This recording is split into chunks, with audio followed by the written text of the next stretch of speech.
Who said? All right, we live. Here it goes.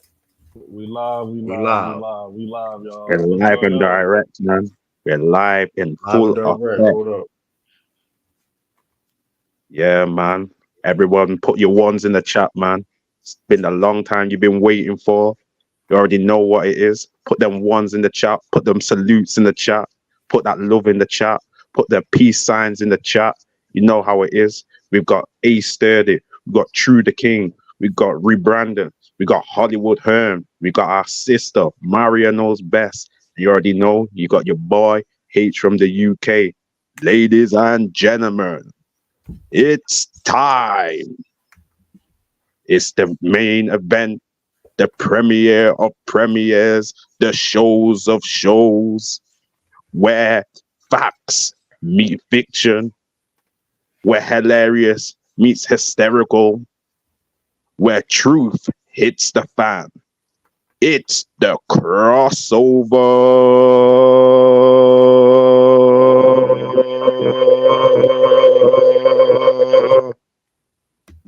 Yeah, man.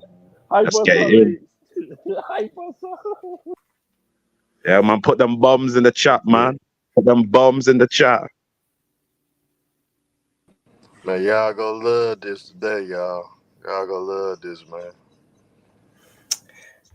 Do I take over or is Yeah, Go yeah. Salute, ahead. salute to hey, salute to the chat, You man. gotta Let's run salute it. You to the gotta chat. run it, baby. You gotta run it. Okay, okay. Hey guys, welcome to the crossover.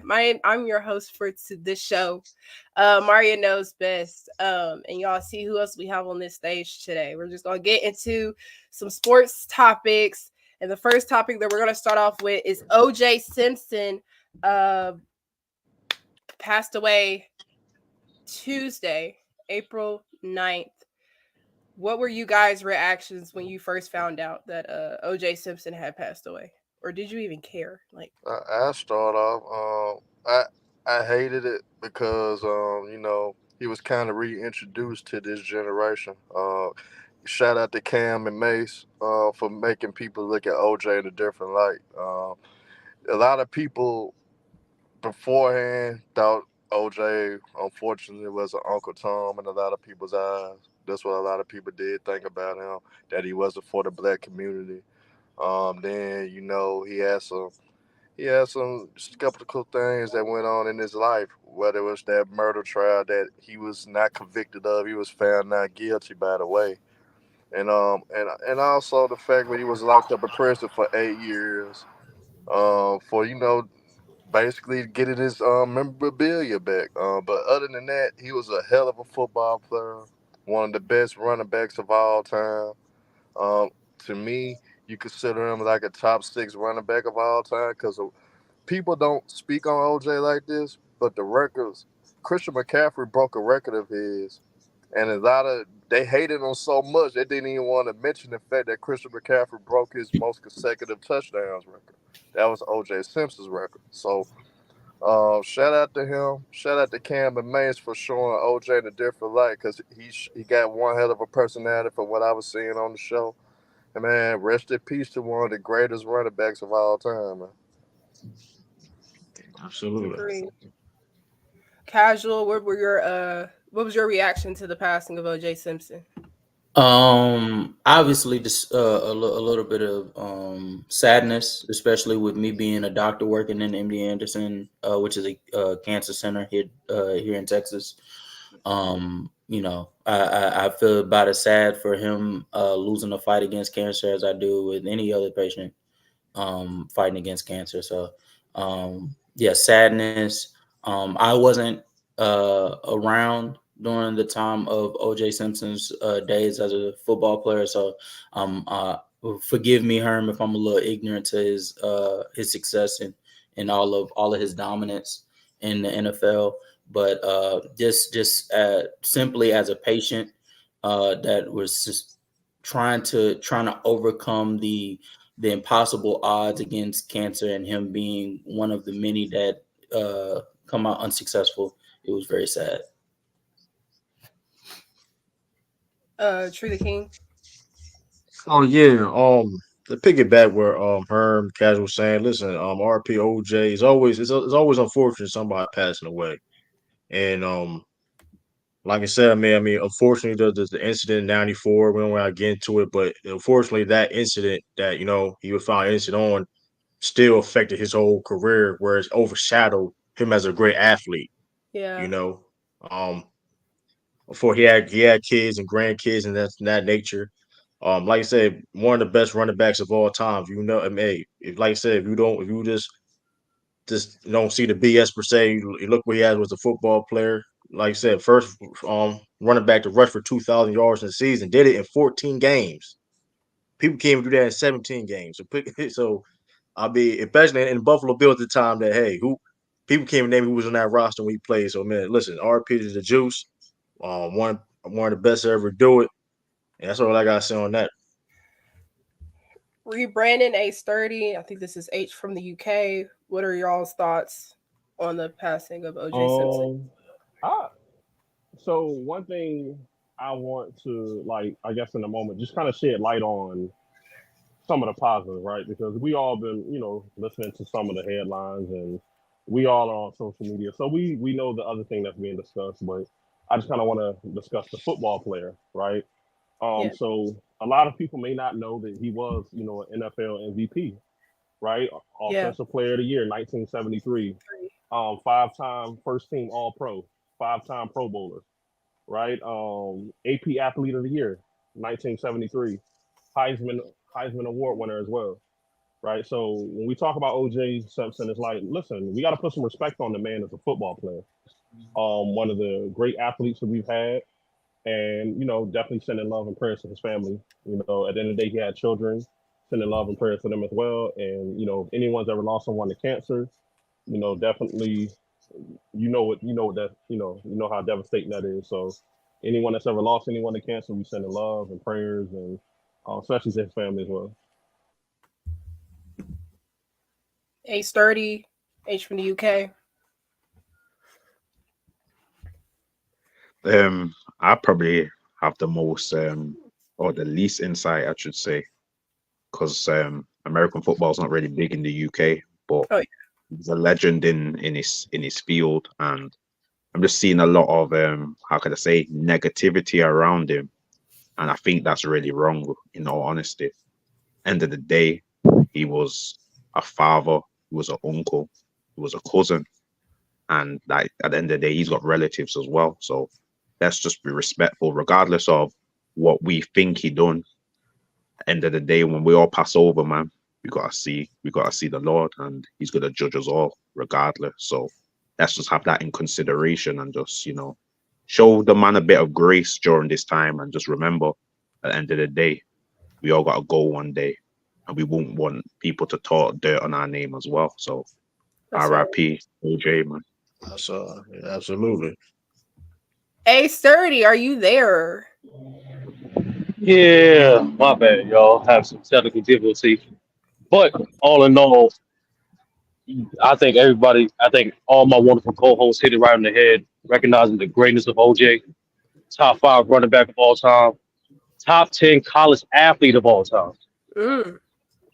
People don't know like the impact OJ had on the game itself. OJ was arguably the most popular athlete of the '70s. Ask any of your grandparents how big OJ was when they was a kid. They'll tell you how much famous he was. And on top of that, being one of the premier athletes of that time, to take his greatness from sport and translate it to other aspects of art, like being an actor, using his investments to start other businesses. He pioneered some of those business moves. So today we're not going to trash OJ's name with wild allegations, because they are allegations. You did your research. He's innocent. It is what it is. But nonetheless, top five greatest running back of all time. One of the greatest athletes we've ever seen in American history. Period, man. Yes, and I was doing research, obviously, on OJ Simpson myself, and just the long list of accolades, accomplishments that he got as a football player, as an athlete. It sucks to see as a fan of sports in general to that get diminished because of the case or whatever. But yeah, rest in peace, OJ Simpson, and our condolences go to him and his family. Absolutely. Well said. Well said. But moving on tonight, we have UFC 300 going on. We got the main card fights. Justin versus Max Holloway. Who do y'all have winning that fight? Who y'all have pulling through? Who's starting us off? Starting us off. Anybody. I start Let me off. let you know I right now, start. Mario, don't even look towards I, me because you don't know what a goddamn thing. Yeah. Speaking of UFC 300, listen. This is the course. This is They have more events than this. I don't know exactly. UFC has a lot of events. I can't count how many fight nights and the other like things. Right? I can't even count my head. But this is the 300th, like UFC 300, the pay per view, like 300. Like that's a. I mean, I remember the UFC. I remember UFC 100. So it's like the fact that it even got to this point is kind of crazy. So, but going to the fight, Justin Gaethje versus Max Holloway. If you're a fight fan, and any type of combat sports, whatever, and especially you MMA or UFC fan, you're gonna love this fight. Fight of the night, fight of the year contention right here. Both dogs. They're gonna go after it. It's for the BMF title. I'm not going. It's the baddest. You know what it means. The baddest. You know what I mean. Mother. Yeah. So this is for that. So it's gonna be one of them. Expect fireworks. Yeah. Hey, listen. So but if I had to pick who, I gotta go with Max Holloway. I've gotta go Max Holloway. Third round TKO.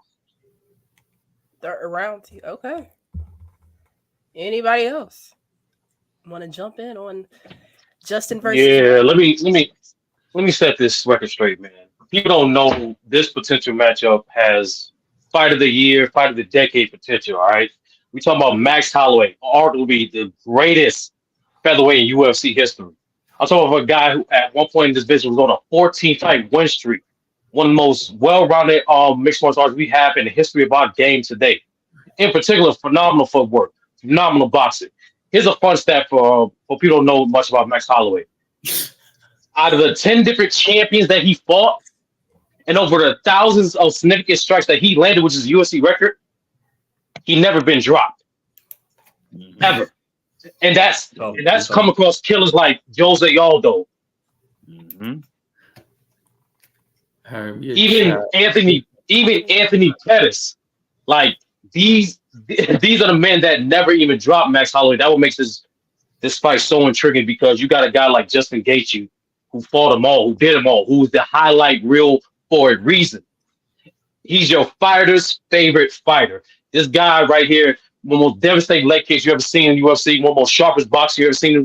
You ever seen the most vicious man you ever seen in the lightweight division, period. He fought them all. Dustin Poirier, Eddie Alvarez, Khabib Nurmagomedov, Tony Ferguson. He fought them all. And most importantly, what made this fight interesting, fighters describe after fight for him as if they got in a car crash. So expect violence. If you are a science of the game, expect nuances, how they going to cover distance, how to set up their strikes. And most importantly, expect none but nonstop action. And that's why I give it to Justin Gaethje. Primarily because this is the hardest hitting guy that Max Holloway ever fought in his career. And in particular, because Max likes to initiate that boxing, that gives multiple opportunities for Justin Gaethje to light him up on his leg kicks. And that's why I don't think he's going to finish him, but I think this is the first time we're going to see Max Holloway get dropped. But I got Justin Gaethje 3 rounds to 2, 48-47. No. I'll jump in next, man. I like you. The analysis, definitely. I think with Gaethje and Holloway, as it's already been echoed, this could be fight of the decade. Easily. You have two guys who will not take a step back. They're going to go head for head, blow for blow, shot for shot. Sturdy's already said it all, especially with Max Holloway. At the featherweight division, 14 fight win streak, never been dropped. And then you got Gaethje, who's, again, he's a veteran. He's been in with them all. However, Max Holloway has actually fought at the lightweight division before. He fought against, I think he fought against Poirier, and I think he lost that fight. I think for me, is he big enough to hang with the guys at lightweight division? Because at the end of the day, Gaethje is, when it comes to combinations, when it comes to the leg kicks, when it comes to also being able to switch up and feint, because he does a lot of feints going to the body and then switching up right to the top, either with a knee, with a leg kick to the face. So many other things. There's so much Max Holloway has to look out for, and I think this may be a bit too much of a jump. So similar to Sturdy, I've got Gaethje edging it. However, this could easily go to Max Holloway as well. I think it's definitely a pick 'em. It's a 50-50 fight.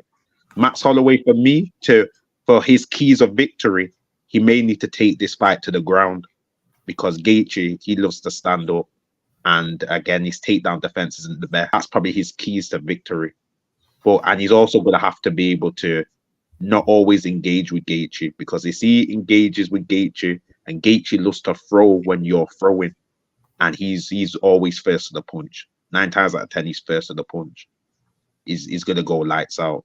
But it's definitely a fight that everyone should be tuning in for. I guarantee when we come back next week, we're going to be raving about this fight.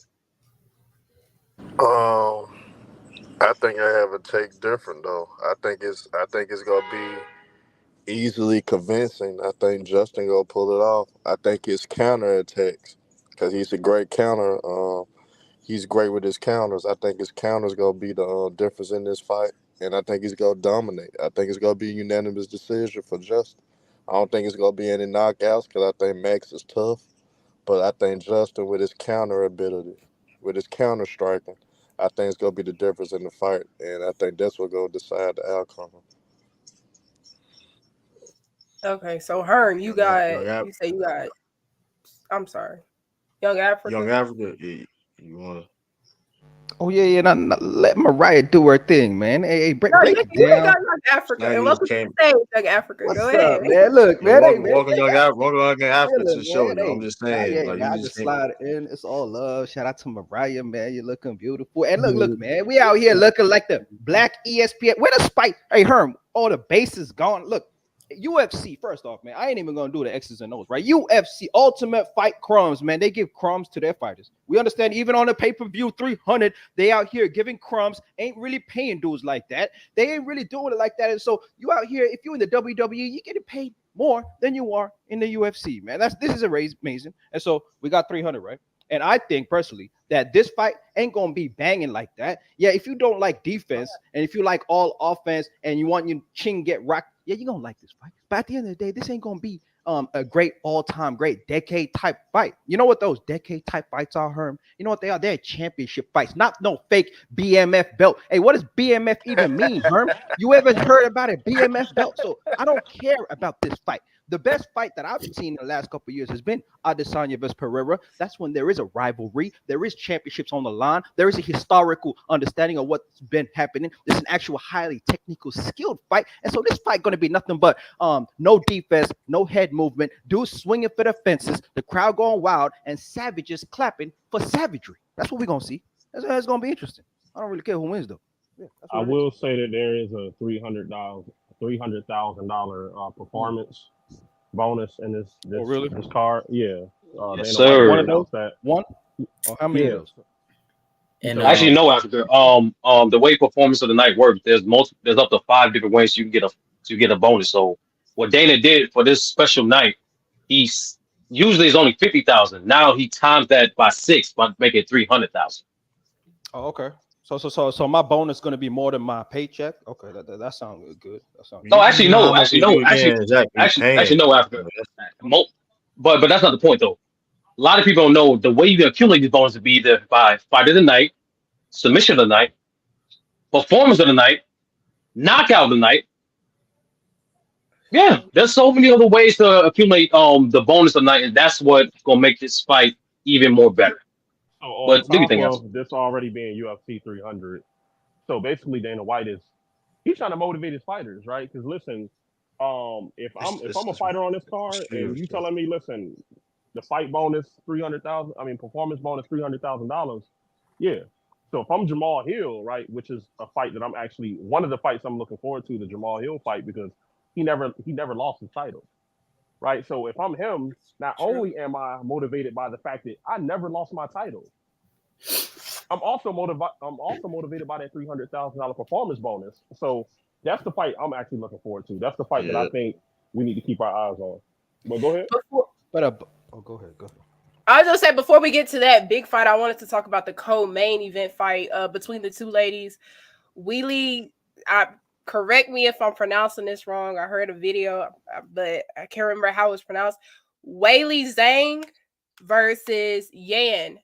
Who do y'all have in that fight? I did a little bit of research, so I'm pulling Weili Zhang to come out with it because she already has a title, so that fight is to defend it, and I'm just leaning towards her because really she just sounds like the better fighter in this competition between these two ladies. But who do y'all think will pull through in that matchup?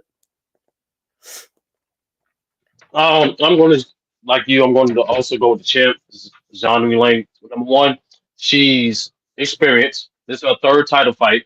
Number two, she's battle tested. She fought Joanna Jędrzejczyk. She fought Thug Rose Namajunas.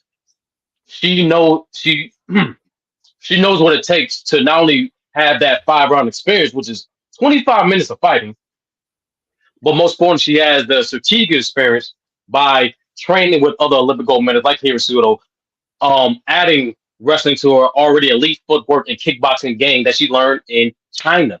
So simply put, I think she's just as strong.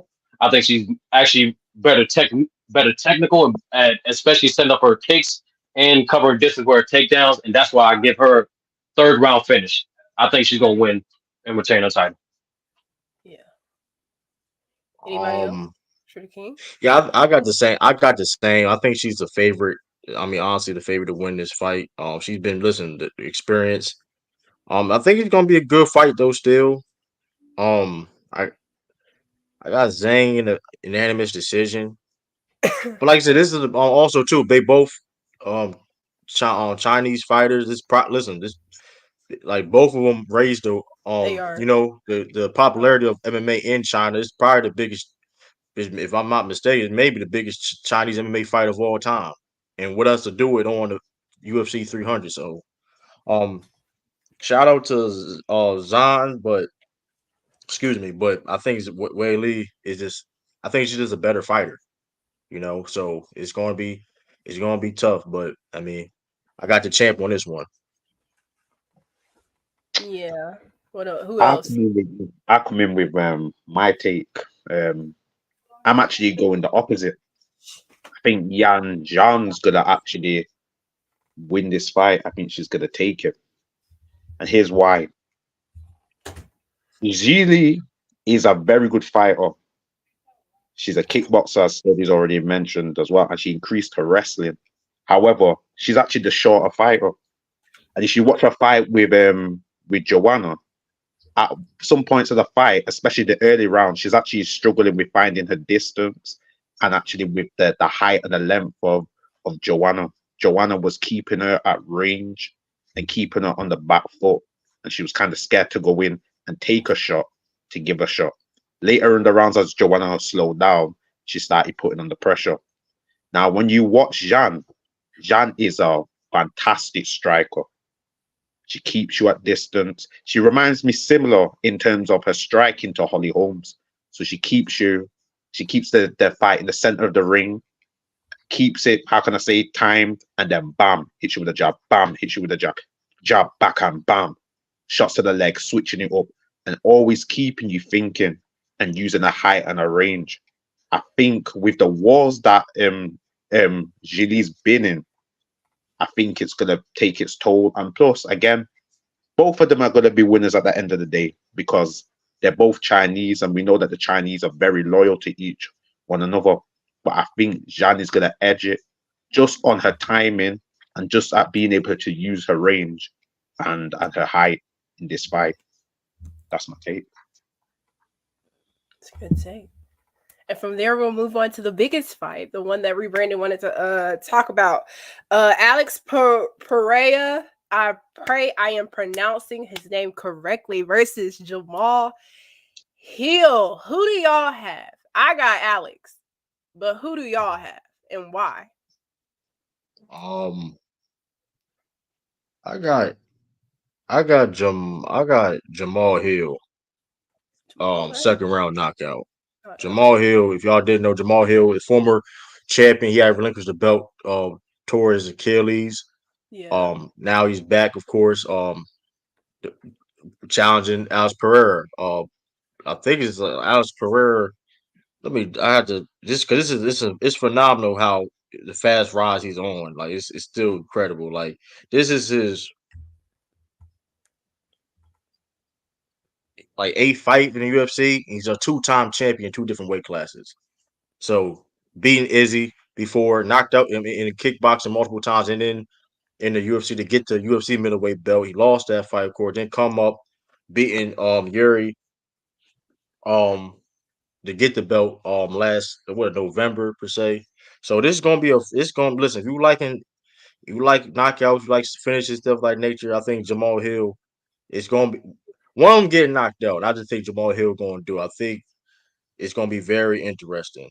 So I'm very looking forward to this fight. Okay, got a KO. Okay, Brandon, what are your thoughts on this fight? Yeah, like I was saying, like I'm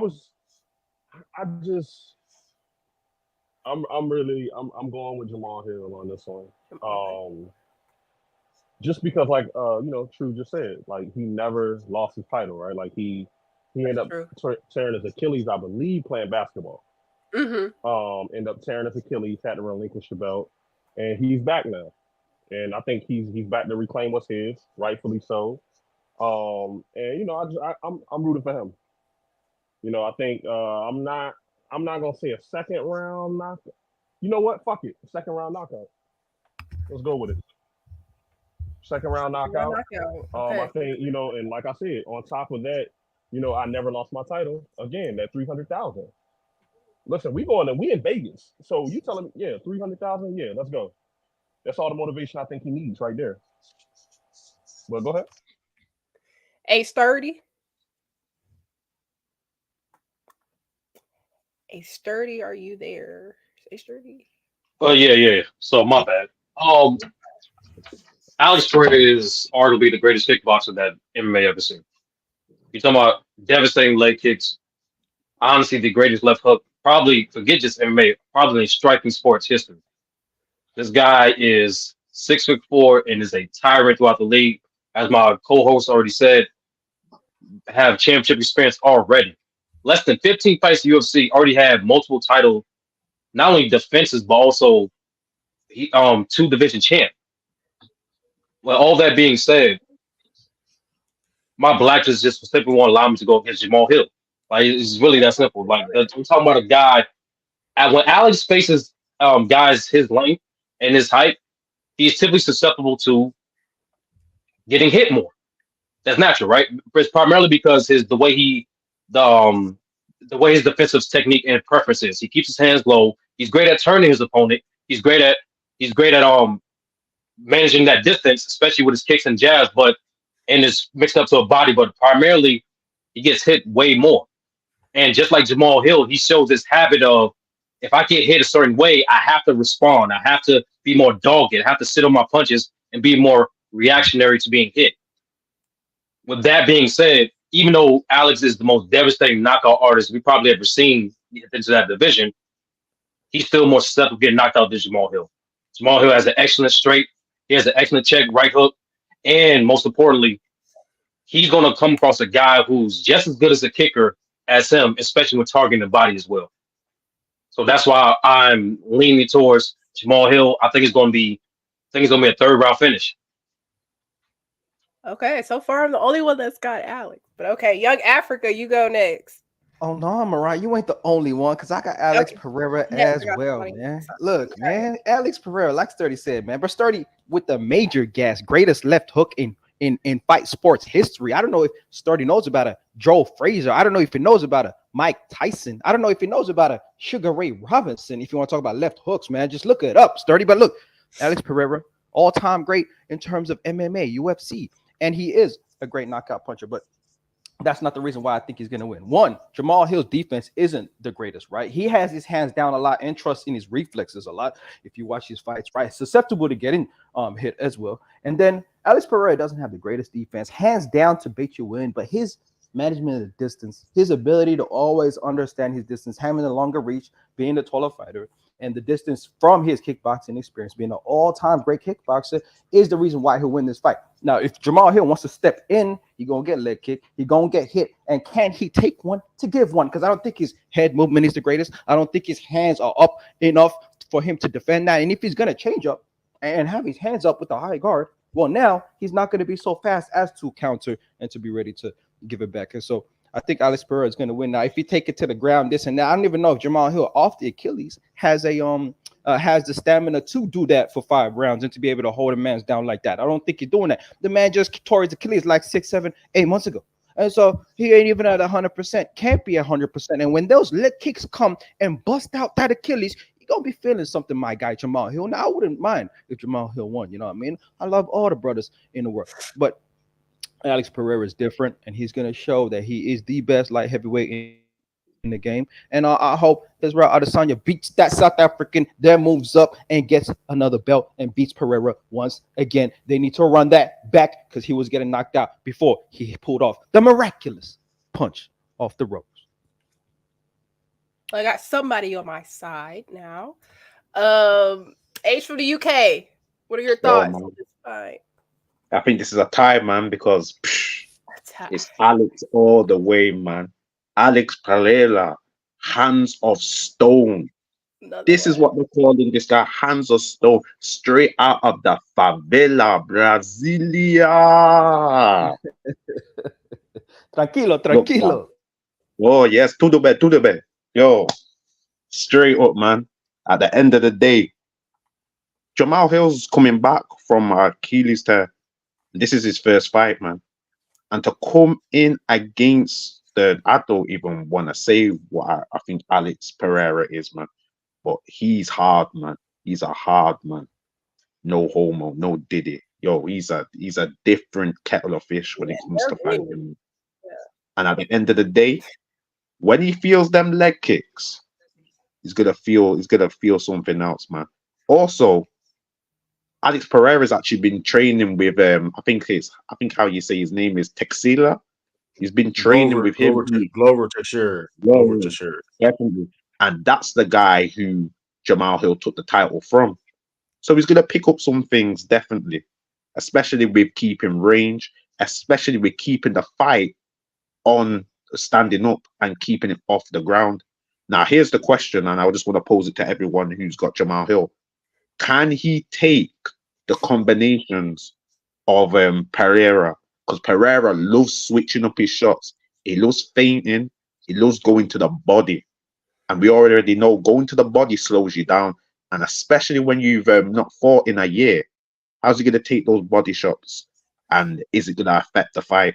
I pose it to anyone who's got Hill winning. I think so. Listen, Jamal Hill, in my opinion, he's a tough dude. Like both of them tough guys, but like I think people underestimate Jamal Hill. I think for some reason, like here's the thing too.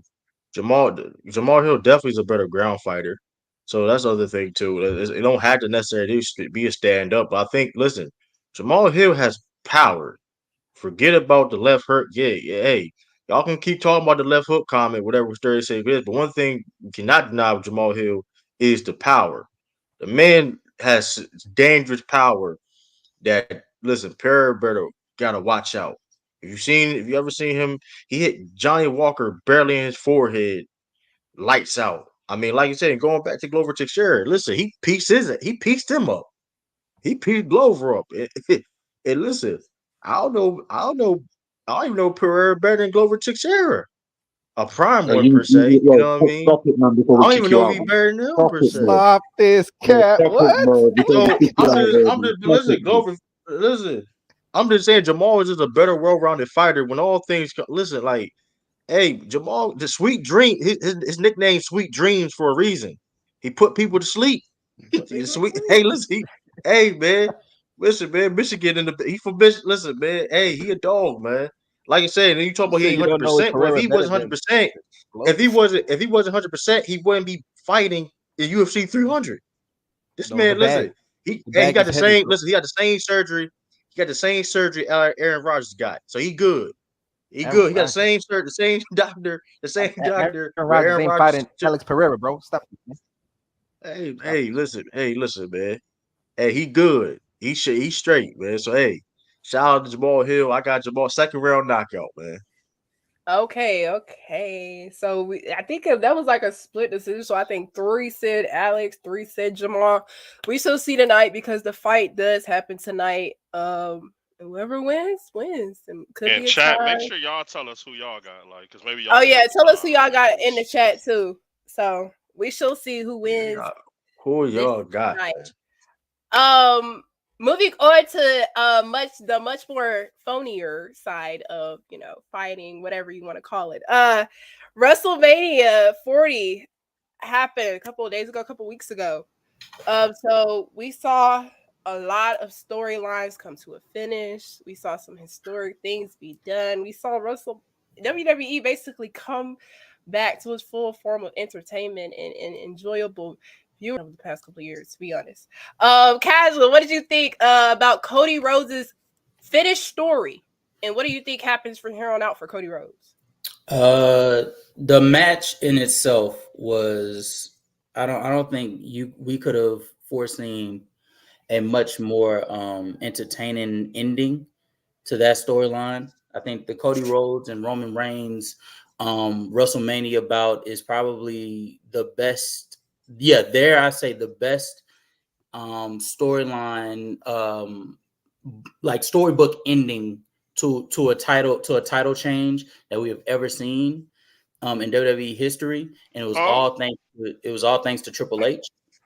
What what Brandon? What? No, Don't no, get go let's take ahead, it. go Let me ahead, go finish the ahead, job. go No ahead, go finish the ahead, job. Finish your take. go ahead. The thing about the thing about it is when we're talking about like the bloodline story, the part that fascinates me is how Triple H and Roman Reigns and Paul Heyman continue to they just interchange these characters. These characters come in, they have different purposes. Some of these people have zero connection to Roman Reigns. Like in Cody Rhodes' case, Cody Rhodes had no ties to the storyline. And yet when they entered him in, they entered him in gracefully. They entered him in very.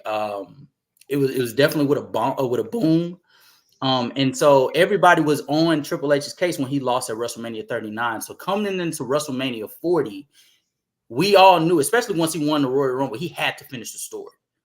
And then once The Rock came into fold, and that was an available thing, everybody was ready for The Rock versus Roman until you realized that was going to cause Cody Rhodes not to be champion for another year or so. And so when that happened, the fans went crazy. And they weren't happy. Hollywood Herm in the building, so he knows about the Cody Crybaby what they did. But yeah, for them to be able to shift gears and then shift gears again, all for the love of the WWE universe, I think that is the testament to the Triple H era. He's about the people, what they want. He's about wrestling being at its core again. Mm-hmm. More wrestling, less entertainment. But the storylines make sense, and that's what I appreciated. Everybody except for the Undertaker, and even in the Undertaker case, everybody made sense that entered into that match. Jey Uso entered into that match due to his connections, obviously, with the bloodline. John Cena entered into it and attacked specifically Solo Sikoa and Roman Reigns because he has ties between those two. And even with the Undertaker, him just specifically going for The Rock even makes sense because True and Herm will appreciate this. If you make a call back to about what was that about? It would be like damn near 20 years ago, 25 years ago. Yeah. Well, Undertaker and The Rock was supposed to be having a feud at WrestleMania a long time ago, and so everything just makes sense how they got here. I think the championship change was definitely necessary. I appreciate that Cody Rhodes is coming out and he's not looking to take Roman's place. He's trying to carve a path of his own. He's coming out basically coming out as a fighting champion. And so I'm appreciating what I'm seeing right now. The only thing that I'm interested in, I want to get Herm, Trues, and Brandon's thoughts on this. How do you feel about AJ Styles and Cody Rhodes reign to kick this off? I think that will happen at Backlash. But I think this is not his story didn't end. I think it just begun. Mm-hmm. I think honestly the dynamic of the Rock, that's gonna be interesting throughout this whole summer actually, and I think it will be a SummerSlam match between the Rock and Cody Rhodes, and I think that story gonna linger on for a while into Survivor Series to the point where Roman Reigns gonna be back into the effect, and you gonna see a lot of you know what I'm saying bickering between Roman Reigns, The Rock, and the Bloodline because you seen what happened on SmackDown with Solo. So the Yep. dynamics are getting crazy now. So now Solo probably start going into his own and basically feel like he gonna put everything on his shoulders now. But then let The Rock mess around and come in and get the title in SummerSlam. Now you're gonna have some tension within the bloodline. And then the leadership, The Rock already embracing the final boss persona because he is on the board now. So He he is a boss. embracing that as is. So let him win the title of SummerSlam. He gonna take over the whole bloodline. Roman go feel away. And at the end of the day, Cody gonna end up winning the title back probably because Roman Reigns gonna help him. And then you go get your match between The Rock and Roman Reigns to the point where you could build that rivalry and build that dynamic in the split in between the bloodline. It's a lot of different angles they could go at, but I like it. Period. The Rock brought a lot of energy. He brought a lot of excitement to WrestleMania, and for him to consider embracing the villain role again, that was good for The Rock because to me that's when he at his best, when he is the villain to me. So I liked it. It was great for Cody Rhodes because that family it does have a history in wrestling. His father should have had a title reign when he was living. So it's only right for now you let the youngest of the crew, you know what I'm saying, have his shine and is deserving because he been going around the circuit, found his way back to WWE, and he got it done. So man, props to Cody Rhodes, man. I love the direction WWE is going. Triple H doing a hell of a job. The Rock, we see now that his love for the business, I think he's gonna be around more often for the next few years. Yes, he still got Hollywood obligations, but he gonna come around more often because especially he's a part owner. He's on the board now, so he's gonna be more hands Yeah. on as well. So it's good for Um. wrestling, man. I love the way where it's going. Yeah. Yeah. Go ahead, True. Yeah, and I mean, like, so I ain't going to repeat everybody. Listen, it's a lot of things that is going to, transpire. Listen, WrestleMania 40. Listen, big weekend in Philadelphia the past weekend. Like I mean, big weekend. Like 70,000 plus in 2 nights, Yep. and like sell out. Then Friday on night SmackDown and Raw and all that. I mean, listen, everybody was out there. I mean, even Jason Kelsey, Lane Johnson was out there and getting it. I mean, but listen, let me address this comment too, man. Cause listen, we understand wrestling's not real, bro, but it's entertainment, right? I mean, TKO, the company owns UFC, also owns WWE. So listen, it gotta, hey, a lot of people gotta watch it. A lot of grown men, women, kid, everybody. Listen, it's entertaining. And like I said, Diesel, you said a comment too, something about, oh, Please you don't can't even get hurt in acknowledge. wrestling. Don't even Well, acknowledge. Don't acknowledge it. I'm just Yeah, saying, I'm just yeah, been informing people. Listen, you can't listen. I mean, hey, that's stupid. But neither here or there. But like, listen, like, I mean, WrestleMania, like you said, yeah, like how WWE is approaching like into mainstream status. People forget like wrestling was they was competing with Monday Night Footballs and you know what I mean, and things of that nature back in the day, and then wrestling in the early past, well, let's say like in the late 2000s and 2010s per se, it was in a down spot per se, but then now all of a sudden the storyline, listen, and if y'all not watch, listen, the storylines, listen, y'all gonna love the storylines. I'm telling y'all now. If y'all ain't a fan, The storylines, listen, hey, it's awesome. So I Yeah, mean, the storylines are usually what draw people in the yeah, most. so it's like, listen, that's what I'm Yeah. saying. The storylines is one of the best, right? Listen, it's the reason why you having guys like Roman Reigns with a Jordan brand deal. It's the reason why you have The Rock, one of the most famous people in the world, coming back to his roots. It's reasons why that, you know what I mean, they're doing all this viewership. They on Pat McAfee show, one of the greatest one of the best sports podcasts out. Is reasons why. I mean, so hey, it's phenomenal. Yeah, I don't know. Like I said, WrestleMania 40 was definitely dope. The main event, the matches, I enjoyed I got myself. something you So could. I got something you could speak about. True. Speak about how much credit Roman needs to get for what he's done, what he's done. absolutely. Listen, Roman Reigns, and like I For said, sport wrestling. if y'all not familiar with Roman Reigns, I mean, he's getting to a GOAT tier. Like he's listen, what he done for the rest of the business right now, helping to bring it back mainstream. Back, Yes. like I said before, believe it or not, like I said, wrestling used to be like, for example, I Hulk Hogan. agree. They were looking at Hulk Hogan the same level as the level of status of a Michael Jordan and Michael. Believe it or not, Mike Tyson's and all that. And now Roman Reigns is slowly, you know what I mean. And shout out to Roman Reigns too. Um, been dealing with leukemia. Yeah. He's dealing with Yeah, leukemia doing this. Yes. Yeah. You know what I that's mean? huge. So he doing this, you know what I mean. He still taking his treatments as we speak, doing the process of this and you know what I mean, bringing the entertainment and things of that nature. So I mean, listen, like I said, I mean, hey, when it comes to WWE is and as a product, they killing it right now. So I mean, I think But can we rebrand can you guys Yeah, to we rebrand it. But true. I don't oh, agree go ahead. though, because I feel like Paul Heyman was just an instrumental throughout this Oh, whole absolutely, Paul Heyman. Shout out to Paul and Heyman. Shout out to everybody. Like had it's a more lot, of an impact. everybody. I I think he, like Paul I Heyman. think, I think he had more of an impact than anybody because he brought out the best in Roman Reigns.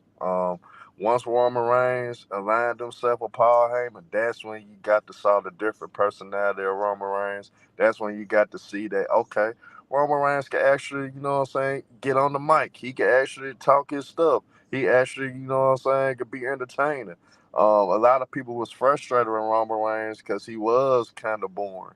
When he got with Paul Heyman, he elevated it to the status that you're talking about. So that's why I primarily can't put him in GOAT tier because guys like Shawn Michaels, guys like The Undertaker, they didn't need managers to push themselves into The legacy Undertaker type did. of status. The Go stuff. Undertaker did Well, early in his career. well, Undertaker did. yeah, he did have Paul, bro. He did Kane have did as Paul, well. bro.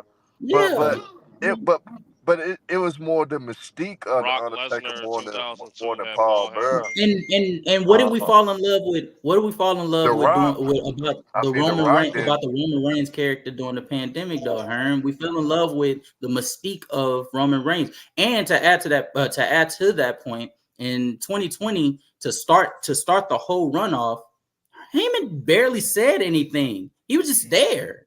He was just sitting there to give legitimacy to the character that was the tribal chief, the head of the Now table. you got to look Roman at it. Reigns was the one that was He giving those did say promos. a lot. He did say a lot to start pushing Roman Reigns. He did carry him to the point with the beef with Brock Lesnar. Remember, Paul Heyman Yeah, but was that was kind of before. But that carrying. was He was after. carrying.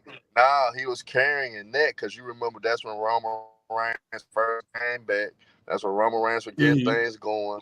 And end of the day, Paul Heyman was more proactive in that sense. Now, once Roman Reigns got comfortable in that new role that he took upon, because if nobody Roman didn't think wasn't the. I mean, he was Brock always a wasn't the good guy. first. Wasn't the first feud. Brock wasn't the first feud when Roman No, got but that back. was the When Roman got back. that was Okay. the feud. That was the feud that got him over though. When Okay, Paul I went but to I the do want to disagree. trash. hear I disagree. wait. I do want to hear Brandon give his take off about WrestleMania too. And do you agree that Roman Reigns is a GOAT tier? Because no, my personal opinion, no. But Brandon, what were your thoughts on Yeah, WrestleMania what? first? What were your thoughts on WrestleMania Um, Hey, first, that's her Brandon? opinion. That's her opinion. Hey, nah. hit that like So button too. Hit that like yeah, button. make sure I hit the like. Make sure I follow Make sure you the hit that X like account, button the and Twitter account subscribe. as well. But no. So I think honestly, the first night of WrestleMania, it was okay. The Philly crowd really let the first night down. But they bounced back though. Night 2, they bounced back. The Raw after that, they bounced back. They gave that Philly emotion that we've been used to from Philly over the years in sports. Um, and I was a few of the matches that I enjoyed personally. I did enjoy the Drew McIntyre, Seth Rollins. The problem that I had with Night 2 was that it was predictable, right? Like I could predict a lot of the things that was happening, right? Um, so we all knew that Cody Rhodes was going to finish the story, right? I knew that they were going to lose Night 1 and then build a suspense with the whole bloodline rules and everything. Um, I would like. I'm glad Cody finished the story, right? I'm glad that Stardust Here finished comes the the hate. story, and Here and, and comes no, the hate. listen, no, I'm glad he finished it, but it was underwhelming, and I felt like the Undertaker and everybody, like it wasn't needed, honestly. What? It wasn't needed, bro. Like this is the gripe that I have with a lot of the in ring wrestling today, is that when I started watching it, we had people that actually knew how to wrestle. Right now, all it is a bunch of finishing moves to fill the match. A bunch of finishing moves. Somebody's going through the barrier outside in the crowd. It's like it's the same stuff. It's repetitive. I will Oh, say so that's your this. problem. So that's your problem with Roman, with a No, Roman not match. with a lot with Roman, but Okay. I also understand that he did carry the industry. He carried the WWE at a time where that shit was. I mean, that it was dead, It was. right? It was I dying. agree. So I give him his respect for that. But yeah, we not. I'm not about to gas this and say that this is one of the the best finishes and like because we're not gonna act like the Chris Benoit situation didn't Yeah. happen, right? Like we're not gonna act like Daniel Bryan didn't happen. Like Cody Rhodes is cool and all, but I feel like they gassed it a little more than what it needed to be. And to the whole wrestling is fake thing, no, wrestling is scripted, but they're really getting hurt. Like aside from the punches, like Seth people just Rollins slamming would on their like to mat. fight back. Yeah, Yeah, you're getting hurt for real. But go ahead. yeah. No, I H was from saying the Seth UK. Rollins would like to fight those H, allegations. you got something to say? H, you H got from something the to say? H, UK. Yeah. um, Yeah, man. I was looking With at. my co-hosts, they watch a lot of wrestling, so I thought, you know what, let me get in my bag and turn back the clocks about Mm. 20 years. So yeah, I watched it, and I'm not gonna lie, I was entertained. My adrenaline was going, man. I ain't gonna lie. However, just looking from an outside in perspective, similar to rebranding, it was very, very, very obvious. And Yeah. one thing I've noticed as well is that there's a very strong American theme within it. Yeah. So you got a lot of the American footballers coming in, which is America's favorite pastime sport. Then Cody Rhodes being the American nightmare comes in and saves the day for the red, white, and blue, and the America back on top and all of that. I was like, yeah, I hear you. It was entertaining, but going forward as a business, I'm like, yeah, in America, I could see it's going to be popping and it might be popular, but I think globally, people are over that American story coming to save the day, man. People are over it. So Mm. going forward, I think they need to get more creative with the scripts, man. Real talk. Yeah, they do. I agree. Some of the things are predictable, which is kind of why I strayed away from WWE to begin with. Yeah, Two, they need to up their writing. But once again, Facts, man. Casual said Roman Reigns was in GOAT tier. Ooh, You all Not agree even with I it? close. said Jesus that. Not I did I not said even that. say that. Not even close. I close. said I Yo, that. did not I say said that. that. Oh, I I I didn't say said said it. that. that. I'm I sorry. said yo, that. I that, said that. yo, I said that Whoa, whoa, because whoa! listen, Don't throw that on me. I Don't Sorry. throw that on me. I said that. I didn't say he was the best of all. I say he's entering the GOAT tier because listen, if you watch, listen, WWE doing press conferences. You know how listen, they doing press conferences and stuff after you got the basketball games and football games. They got the press conferences, and got the media asking them questions. They asked Paul Levesque, aka Ooh. Triple H, about hey, he put him in the GOAT tier, and Triple H been around the business a long time. So hey, I'm just saying, John Cena, even The Rock, they said, listen, they stamping Roman Reigns. So and then I'm just going off what I'm watching him seeing. This man is doing things that listen, like I said, Yeah, but fighting leukemia, they're gonna doing they're, this and they're gonna raising the stamp him bar though. of of the WWE to where it's fact that listen, they competing with other things. To that point, they having the next year they're gonna have a Netflix deal.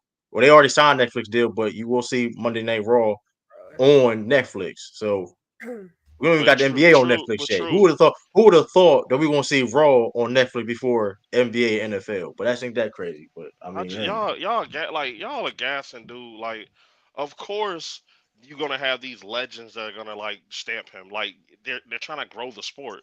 They're gonna stamp him. Roman Reigns is not. Like, I don't know how he's The entered NBA GOAT ain't tier. doing that. I don't know how he's entered GOAT tier at all. Y'all are tweaking at this point. Like, give us other than this bloodline Tribal Chief. storyline, which I will say is a great storyline. What makes him GOAT tier? He put his family on. I don't have. I'm gonna say that. I like this is me. This is one. Listen. I'm gonna stand on what I said. He put GOAT on a tier. family that was Listen. already heavily No. influenced. This is what I'm saying. When I'm talking about putting no. That's the part. See, now I'm coming to true So defense. Umaga and those guys. Y'all are lying. Yeah. No, I got it. I got it, Cash. That's a fact. Even though those are legendary wrestlers, they weren't talked about the way that they're talked about now. Yeah. Until the bloodline storyline. Let me jump off the top rope. The spotlight on the family tree. You gonna jump off the top rope and I'm gonna roll out the way. Let me jump on the top rope now. Let me jump on the top rope though. Listen, I'm tagging you in. I'm tagging you in. Hey, Casual set the table up. I'm on the ladder. About to elbow drop. Listen, when I'm talking about the putting his family on, and this is also a dope thing outside anything. Regardless if you're a fan of wrestling or not, this is something that you can respect and relate to, right? The family aspect of it, like if the Usos, his brothers, even like I said, his associates like Sami Zayn, he have helped elevated people, his family and around him to becoming bigger names and getting bigger opportunities. That's GOAT tier to me. If you can sit up here and say, listen, listen, we all eating on the table. Okay, I'm not just eating. Everybody around me eating. That's GOAT tier to me. Listen, my ankle hurts. You got me in that. Listen. So let's say they put their family on. So let's get into somebody else that put someone on. Let's get into someone else that's putting on Caitlin Clark right now. Go ahead, Mario. Yo, let me just say something real quick. I like that segue. I like that. What's the thing, man? Yo, that was nice. Casual, tell us who you got as the GOAT, man. Who I have as the GOAT? I got John Cena. Yeah, man. That's all you need to hear, man. That's all you need to hear, man. Say less, man. John Cena the GOAT, man. That's all you need to hear, man. That's crazy. But I like that segue though, rebranding. Yeah. I did like that segue. Say it again, rebranding. I'm just saying, like, we talking about people that put on the industry that they're in. Like, let's talk about Caitlin Clark, right? She's putting on right now. Mario, is she not? Man, she really is. She ain't gonna say she put them on her back, but she a part of the growth that the NCAA got going on with the basketball squads, y'all. She's a part of that, and and for that, I think she will be on. She's on my Rushmore of female collegiate hoopers, women collegiate basketball players. For that, question. Ready? What's up? I said I didn't even think that was a question. Oh yeah, she's on around Rushmore. Somebody had said I said she wasn't. I'm like, when did I say that? I had to be trolling. But yeah, she definitely on Mount Rushmore for female collegiate hoopers, due to her having just basically an historic run in her collegiate career, all 4 years. I mean, if I'm not mistaken, all 4 years she averaged over like 25 points per game, over 5 assists a game. She's just the most dominant women's college basketball player that I personally have ever seen. Like when I actually started watching basketball heavily from here on out, yeah, it's just amazing. What she did for that. I be want to compare her to 2018 LeBron James for what she did like the past 2 years. Is that crazy? Is that crazy to compare? That's crazy. That's not crazy. 2018 LeBron. That's you know what, Mario? Get your that's go ahead. Get it off your chest, man. Let her cook. Wait. I like it though. Let her cook. I like it though. No. I'm saying she's not crazy. What? But it sounds crazy. Y'all don't. The thing is, I don't think y'all understand how elite Caitlin Clark was this year, It's bro. college though. He was, She ain't bro. even going up against the best though. Like let's Huh? slow it down. But she's going up I against What happened? the You best just at said. that collegiate You level. just I hate said. to break it to you Hold guys. on. Look, Mario, hold on, Mario, let- co-sign me. Tell me if I'm wrong, Mario. But I hate to break it to you guys. These women that are coming into the draft this year, they're going to be probably top 30 after the rookie season. I hate to break it to you guys. You could argue this the best WNBA draft we done had since like.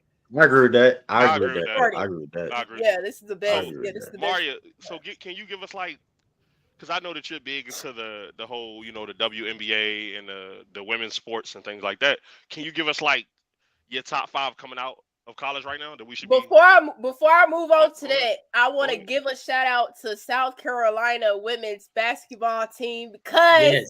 them my Yo. girls. Nah, Nobody hey, had- my college team, my new college team. Let's get it. undefeated. They went undefeated. But this is an old picture. This You with Asia front though. runner.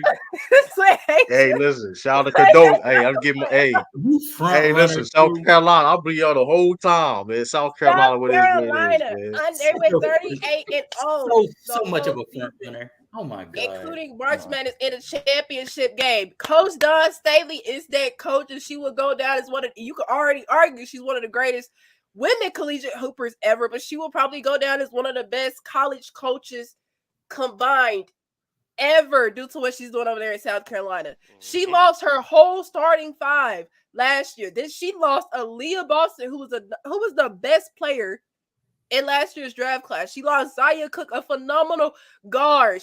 Like Zaya Cook is y'all. I just love the way Zaya Cook plays. She's guard, she's fast, she can shoot. I love Zaya Cook. Bria Bill, another phenomenal shooter that she lost. She had all that talent, and they did not return. Camila Cardoso stepped up, and so did the other players that she had. Out of Brazil. Dawn Staley. I don't want to say she did the impossible, but what she did is just phenomenal. It's on the day near the same level as what Caitlin Clark did for women's college basketball, because South Carolina will also be a part of like bringing women's college basketball back too. Like, congratulations to all these girls: Ashlyn, Raven, Camila, Chloe. Malaysia, like my team. That was stellar basketball. Well, and one thing I like about these group of girls is the way that they know how to play their role. You could say Camila Cardoso is the star of the team, and some people may say the star comes off the bench, which is Malaysia, because she comes off the bench and goes stupid crazy. Can we give Raven Johnson? Oh, Raven Johnson, of course, give Raven Johnson her flowers, because the Caitlin Stopper, the Caitlin Stopper. That is. She was the. Say it again. The Caitlin Stopper. That's exactly what she was. It was not. Oh my God. I got a question, Mark. What's up? How it sounding? How you basically talking about every player on the roster? Do you think this is the best women's college basketball team of all time? I wouldn't go that far. Oh, yeah. I wouldn't say that. I wouldn't say sure, that. because you was super UConn excited. had a little run now. I was excited. I gotta gas them girls. Chill off my new team, Herm. Chill off my new team, Herm. Chill off my new team. Let me say this: as a person that never watched women's college basketball, this is my first season. I watched it, and it was amazing. I watched like the Final Four and the finals. Amazing game. Honestly, South Carolina, they're an amazing team. They had those rookies or the freshmen coming off the bench that was cooking and pulling up with the mid-range. You know what I saw? And I saw the men's finals as well, and the Final Four. Like, the men's game is still based around post play, still based around size and strength. I feel like the women's game is more actually reflective of the NBA. They play more outside in. They play more pull-up jumpers. They play more perimeter-oriented play. And the skill level is actually right there comparable to the men's. It's actually more when you talk about the perimeter play of like Caitlin Clark's and stuff. But let's not act like Iowa didn't get bailed out in the Final Four with the horrible call in the clutch. Man, you got to let her come off that screen, pull up, and shoot that shot. So I'm not gonna lie to you. UConn would have been a way better opponent versus South Carolina with the size that they had. as opposed to It Iowa. was a So moving for pick. that, It that's wasn't a ridiculous. bad call. It Like was not really I moving think. like that, bro. Draymond Listen. Green be It sitting wasn't on playing- all moving day, like man. that. Stop Yeah, that. well, They were playing Draymond isn't on physical. this She team, so stepped he's not into getting it. that call. And it's not the NBA. Right, here's So the It thing. wasn't They really. were playing Wait, physical. They were do y'all playing think? physical all Hold on, game hold on. though. Mark, That's go the ahead. thing. Let Mario. Wait, Let do Mario y'all rock. think? Okay, how many of y'all think that she actually did foul? Because I I thought think she she fouled did. too. I'm gonna I say think it was this. a But I'm gonna say this. I'm I'm gonna gonna put say it like this. this. Yes, I think it was a foul. Like I don't Nah, know I'm why gonna put it like people this make though, I'm gonna y'all. say. A cap. I'm gonna put She it like still this though, moved over y'all. the screen. She still fought over the screen Now, and hold on, still got y'all. over it it. was still a foul. Like I don't Now, Wait, but hold care. on right quick, y'all. Okay, I'm gonna wait. say this. Let's let Herm go. I'm Yeah, gonna say let this her go. though. Yeah. Typically, that is a foul, but those calls typically don't happen that late in the game like that though. And that's the thing. That's the exactly whole. Yeah, That's I like agree. That's what I was happened the saying. same That's what I what was he's saying. and I understand what he's saying. Those calls normally don't get called that late in the game. So, But All right. Yeah, Herm, but you do Herm let me question. let me If let me you- go after you.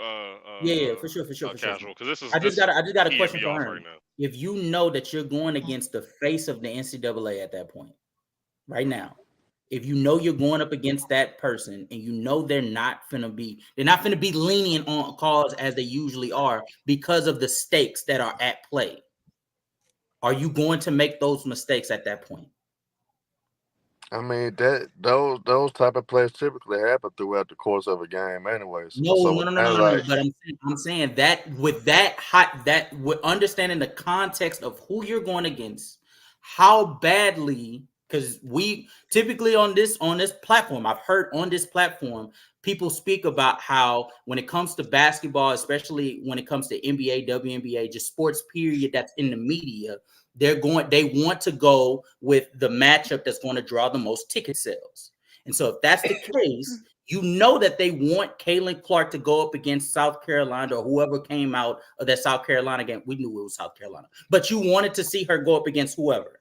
So if you know that that's to be the case, because that's going to draw the most ticket sales, they're not going to be as lenient with that whistle as they typically are with any other team. the problem with that statement, that game was physical the whole game though. It was a physical Yeah, game.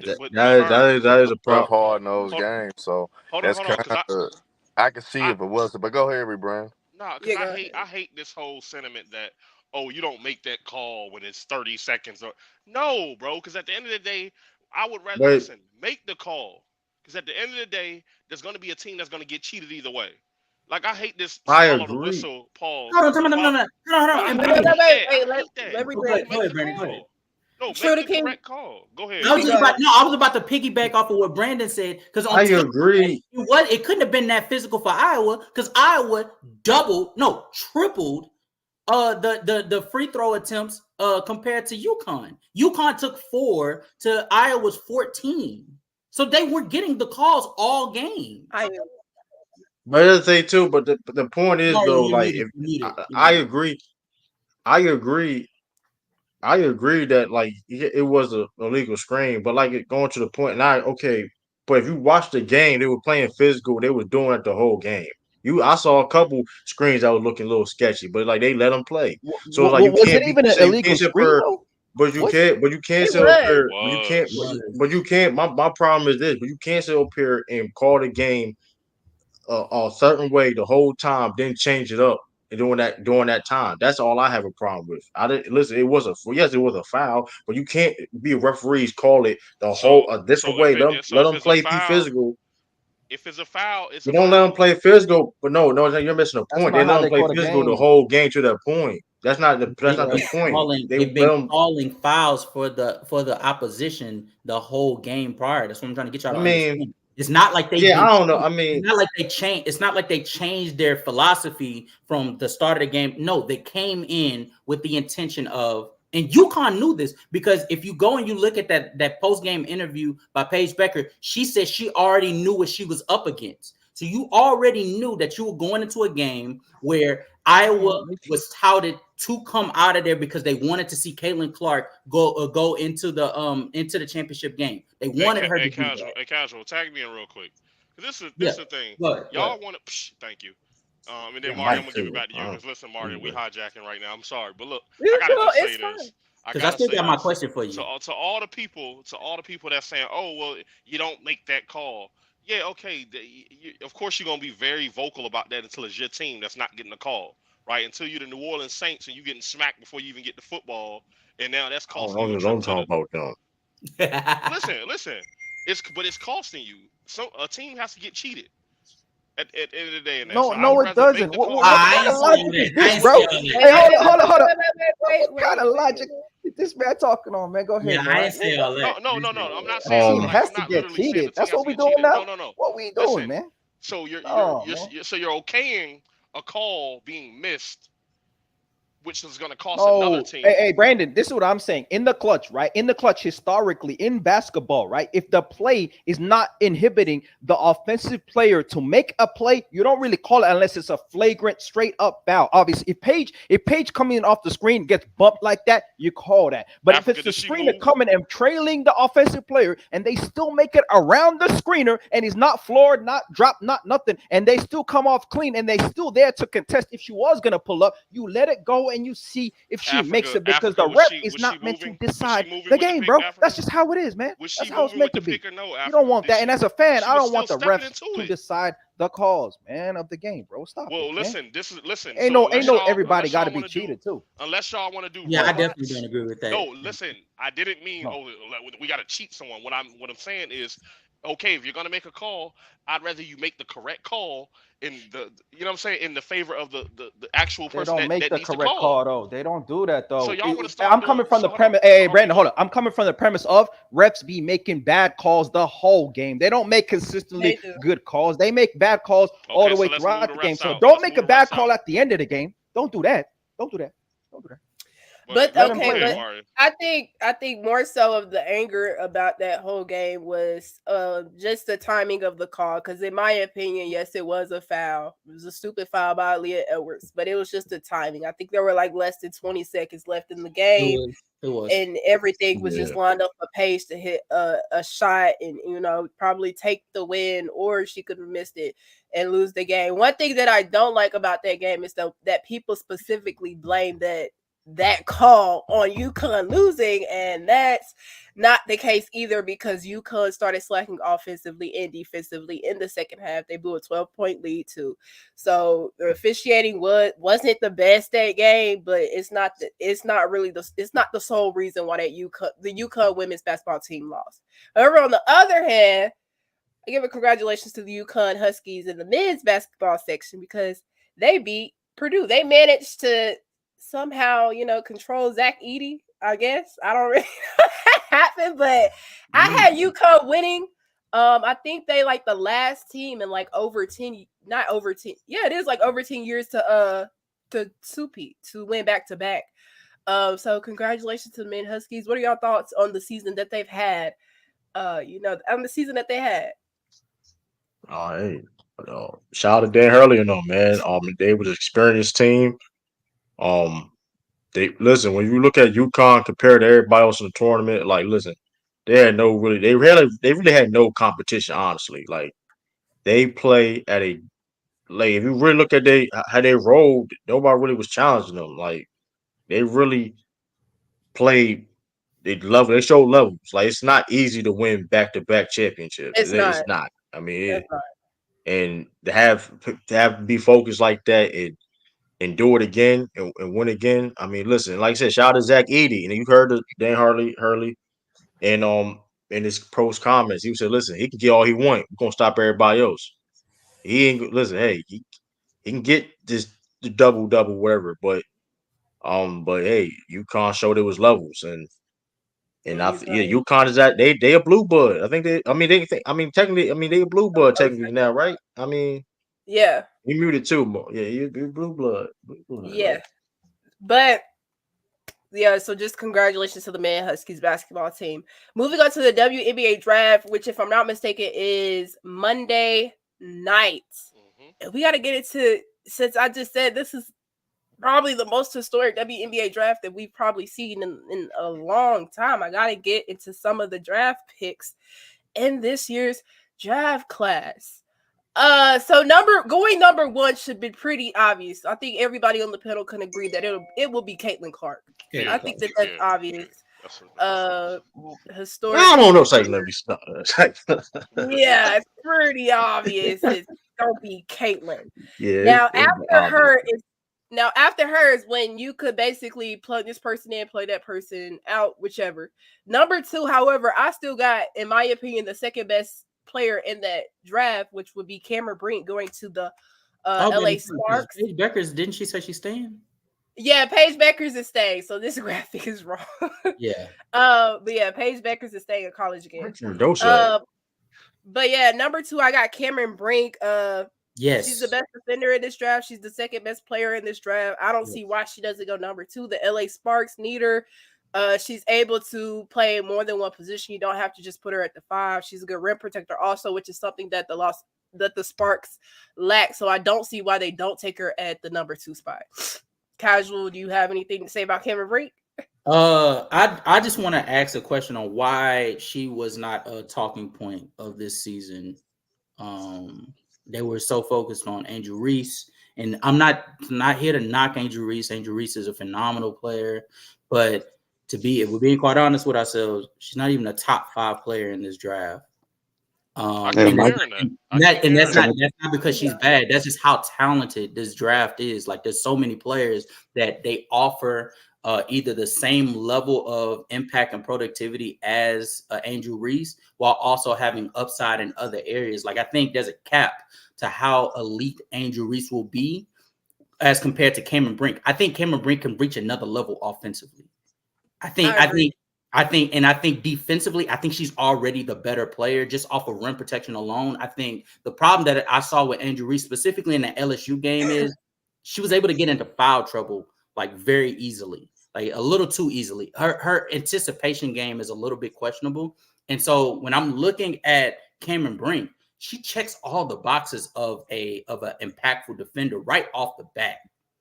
And especially with her finishing ability that she showed in college, at times can be a little bit questionable because she gets a little scared of the double team being sent her way. So she can just pluck up some shots sometimes. But I think her offensive upside and her defensive foundation already is enough to where there shouldn't be many people that should be talked about her, that should be talked above her at this stage of the NCAA season. And so I wanted to ask you, why exactly was Cameron Brink not being talked about that much?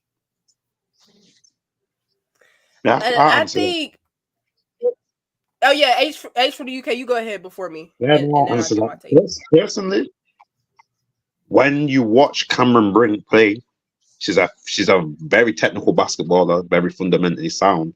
But when you actually watch her, game is boring. I'm not gonna lie to you, her game is very boring. I was gonna say that too. Yeah, and we live in a highlight era, and at the end of the day, highlights get the views. The game is very boring. She reminds me of a guy who you think's top 5, and I don't know how. She reminds me of Tim Duncan, man. She reminds me of Tim Duncan, man. That's who she reminds me of, man. Say it. A blonde Tim Duncan. She's boring, man, but she's gonna. I think out of all of them, I think from a winning standpoint, I think she's probably going to be the most successful. She's very sound. Her jump shot's sweet. She knows all the right moves, knows how to scream well, knows how to pass, move, everything. It's just a game that's just boring. But okay, similar to what Max Pinchinet, I think I said your name right, brother. He hit it on the head. Angel Reese's game isn't as like exciting as you guys make it out to be. Well, not you guys, but as the media makes it out to be. It's simply because, and this is what the answer I was hoping you would say, is because of the team she's on. It's because what the team that Cameron Brink is on is not as exciting of a unit as LSU. LSU is stacked. And Angel Reese was at the helm of it defensively. And so it put her name, especially with her, I won't say antics, but especially with her taunting when she's up, it put her at the forefront of it. But let's make no mistake about this. If we're being quite honest with ourselves, even in LSU, Angel Reese was not the best player on that team. Nah, man, not at all, man. And so, and when I'm looking at Cameron Brink, if you put Cameron Brink in a situation that is as talented as LSU, I'm telling you right now, not only would her name be talked about as much, but that team would be just as successful, if not more, in some instances, because of what Cameron Brink brings to the table defensively. And like I'm so high on her, and I can't wait to see her on the LA Sparks, because similar to what Maria said, they absolutely need a roamer defensively. Like their front line is suspect as can be, and I think she takes them to a different level. And I agree with everything that you said and what H for the UK said. To answer your question too, her game is not appealing to, you know, people who watch basketball. I think Angel Reese's more so her personality peeks through and overrides her abilities on the court, because if you watch women's college basketball, you know Cameron Brink is still better than Angel Reese at the game. But yeah, that's really all I can say as to why her name isn't just mentioned like that. And the Stanford unit mention was actually a good one too. Yeah, I think baby, y'all gonna see a lady from Sudan get drafted in the top 10, and she gonna be nice. Y'all sleep on the international African players that roll up into the WNBA. There's gonna be a Sudanese lady called Puwak. Best believe I don't. There's a lady over there in There's Dallas. gonna be a lady called Puwak that comes through. She's gonna be top 10 drafted, and she's gonna be one of the. If she was in college this year, she would have been one of the best college players by far, easily. She like 6'2", 6'3", Sudanese, off dribble, quick first step, athletic, defense. Sleeper. Oh, that you about to see that? Yeah. Yeah, I think one of the reasons why I think she was overshadowed. Go ahead. I think she was overshadowed because I usually like to look at the people y'all name. Y'all look like LNG Reese, Caitlin Clark. This unfortunate. Even Juju Watkins was getting a lot of attention for what she was doing in USC. So it's like, unfortunately, like you said, I think she got overshadowed thing. And like her, you add her the game maybe boring, whatever. And you add other aspects of other talent in the college game. So, so let me say, hold up, Lamont. Shout out to Lamont too. Oh, hold on, let me see. Shout out to Lamont. I saw him. He was in the chat. Let me see. Shout out to Lamont. He coaching right now. I think in the Final Four right now. Hey, good in luck, club Lamont. basketball. In the Final Four right now. So shout out to him. Okay. Can I respond to a chat? Can I respond to a chat real quick, Mario? I'm sorry. Yeah. To College 81 and Diesel. Comparing her to Tim Duncan is not disrespectful. Now I know you guys are looking at the totality of his career and that being the final product of what Tim Duncan his resume is why you would say is disrespectful. We're strictly talking his game, and as far as his game, they touted it as boring. I don't know what to tell you, brother. But he was efficient. He was efficient on both the offensive and defensive side. He was very patient and meticulous with his defensive rotation ability. Fundamentally sound. Yes, he was very sound when it came to the fundamentals of the game. When it came to boxing out, blocking and not sending it to the second row, but blocking it and keeping it in play. He mastered that. When it came to the offensive side, him being able to be a consistent rolling player, screening properly, putting himself in position to get the ball so that he can make a quick and easy bucket before the double team came. Those are things that Tim Duncan provided that Cameron Brink. She may not be there offensively, but defensively, she applies the same. You can apply the same logic that I said for Tim Duncan to Cameron Brink. That's why this is not that crazy of a comparison. Okay, I do want to finish giving the last couple of picks for the WNBA draft that I have. So at 3, I have Rakia Jackson. She played for Tennessee. Her player comp is Cheryl Swoops. Dawn Staley compared it to Cheryl Swoops. She's the 3rd best player in this draft class. And once again, I don't see why I forgot who she was going to, but they got rid of an elite scorer, and Rakia Jackson is another elite scorer. So it's like, just go ahead and draft another elite scorer. Shout out Kalia Copper. Also, and number 4 is Camila Cardoso, and I think that'd be another perfect pick for her. This would be another perfect pick for the Sparks. She would be teamed up with Brink, and I think that's like the Twin Towers. So I just really like them together in another elite rim protector, and you can alleviate some of the defensive pressure off of Cameron Brink if you add a player like Camila Cardoso to the team. And number 5 is JC Sheldon, just another elite scorer. She would help the Dallas Wings out a lot with the 3-point shooting situation that they have because they lack. They suck basically at their 3-point percentage is not that great, and she would just help with that. And I have Angel Reese going at number 7, which would be to the Minnesota Lynx, and her player comp to me is Nas Hillman. She was a former WNBA player, just more of a person who can defend, a good rebounder. However, Angel Reese has been working on her offensive game, so I give my flowers to her because I do want her to improve on that because that was one of my I was kind of side-eyeing her when she decided to declare because she doesn't have really an offensive game like at all. But yeah, those are my top 5 picks for the WNBA draft. Y'all make sure y'all tune in Monday night to see those beautiful ladies. Hey, hey, Mari, can I ask Casual a quick question? Yes. Hey, Casual, what's your favorite movie? What's my favorite movie? Yeah, what's your favorite movie? Harry Potter. No, it's not. Yeah, it is. No, it's not. What? No, it's not. It's either Harry Potter or Hitch. How you doing? No, it's not. You know what, bro? It's the crossover. It's the crossover. This nigga here. Let's go. Let's get into it, man. Let's spice it up, yo. Get to the lights up, man. I do want to ask you one more. Harry Potter, though. Oh, I feel like turn over. We move to the next topic. You a Hufflepuff? No, this is just one last question.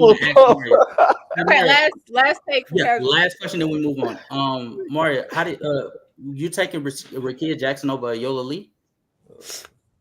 Yeah, I mean, Rakia Jackson, she can defend, she can rebound, she can score, and from what I heard, if I'm Elisa, which is I think who you're talking about, we talking about the same person. No. I'm sorry, I said Ayoka Lee. She played for Kansas State. Yeah, do more research on her. I'm gonna be honest. So, I don't know about her. I gotta do more. It's cool. I was just asking because Ayoka was average. She averaged like 20 and 8 this year on like 60% true shooting. So that's like I didn't know if maybe you forgot about her or something like that. But me personally, I think Ayoka Lee is like she's definitely going top 7 to me. But that's fine. Top 7. Ooh. She's 6'6" doing this. Salute to her. She's 6'6" doing this. So that's why I'm moved. She'd definitely be going to Gryffindor probably next year, right? Gryffindor or Slytherin. She's Slytherin. Yeah, probably. See, Brandon. That's how we know. That's how we know he ain't paying attention. Man, she's a Slytherin, man. Listen, the fact that we know the school, okay. That says a lot. Okay, so we talked about the women's side of basketball. Now we got to switch over to the NBA, the men's professional. Now we got to talk about LeBron, Steph Curry, and the play-in that both of these players are in. Which is crazy. Hey, think about. What you gotta say, Herb? What you gotta say, Herb, about this, man? Herb been waiting for this. Herb been waiting for this. With her, the chain hanging low. I'm telling y'all this now. Y'all gonna see something. Y'all LeBron fans, y'all Curry fans, get ready. Because LeBron James and Steph Curry will not make it through the play-in. They both will be eliminated. They both will be home. And I'm telling you, the Pelicans and the Kings will get through the play-in, and that would be a 7th or 8th seed. I just think, end of the day, Golden State and the Lakers went through too much turmoil, too much up and downs. You got a lot of question marks within the team dynamics of the coach and the players for the Lakers. Then you got Draymond Green basically been a negative for the Warriors all year round. I think end of the day, this is a new era, you guys, to promote the new talent in the NBA, and this is the best opportunity for the NBA to do it. Y'all get ready for the red table talk that you gonna see Steph Curry and LeBron James do, because soon they both get eliminated. LeBron James and JJ Redick will invite Steph Curry on to the podcast, and y'all get to see them talk about the 2016 finals and whatever they want to talk about in the East. In the East, man, it doesn't matter what goes on. The Sixers and the Miami Heat go get through the play-in. Those gonna be a 7th or 8th seeds. The Bulls and the Hawks have no damn chance. So we already know how the East go play out. But for us in the West, y'all can be mad if you want to. Curry fans and LeBron fans, both them brothers will be home.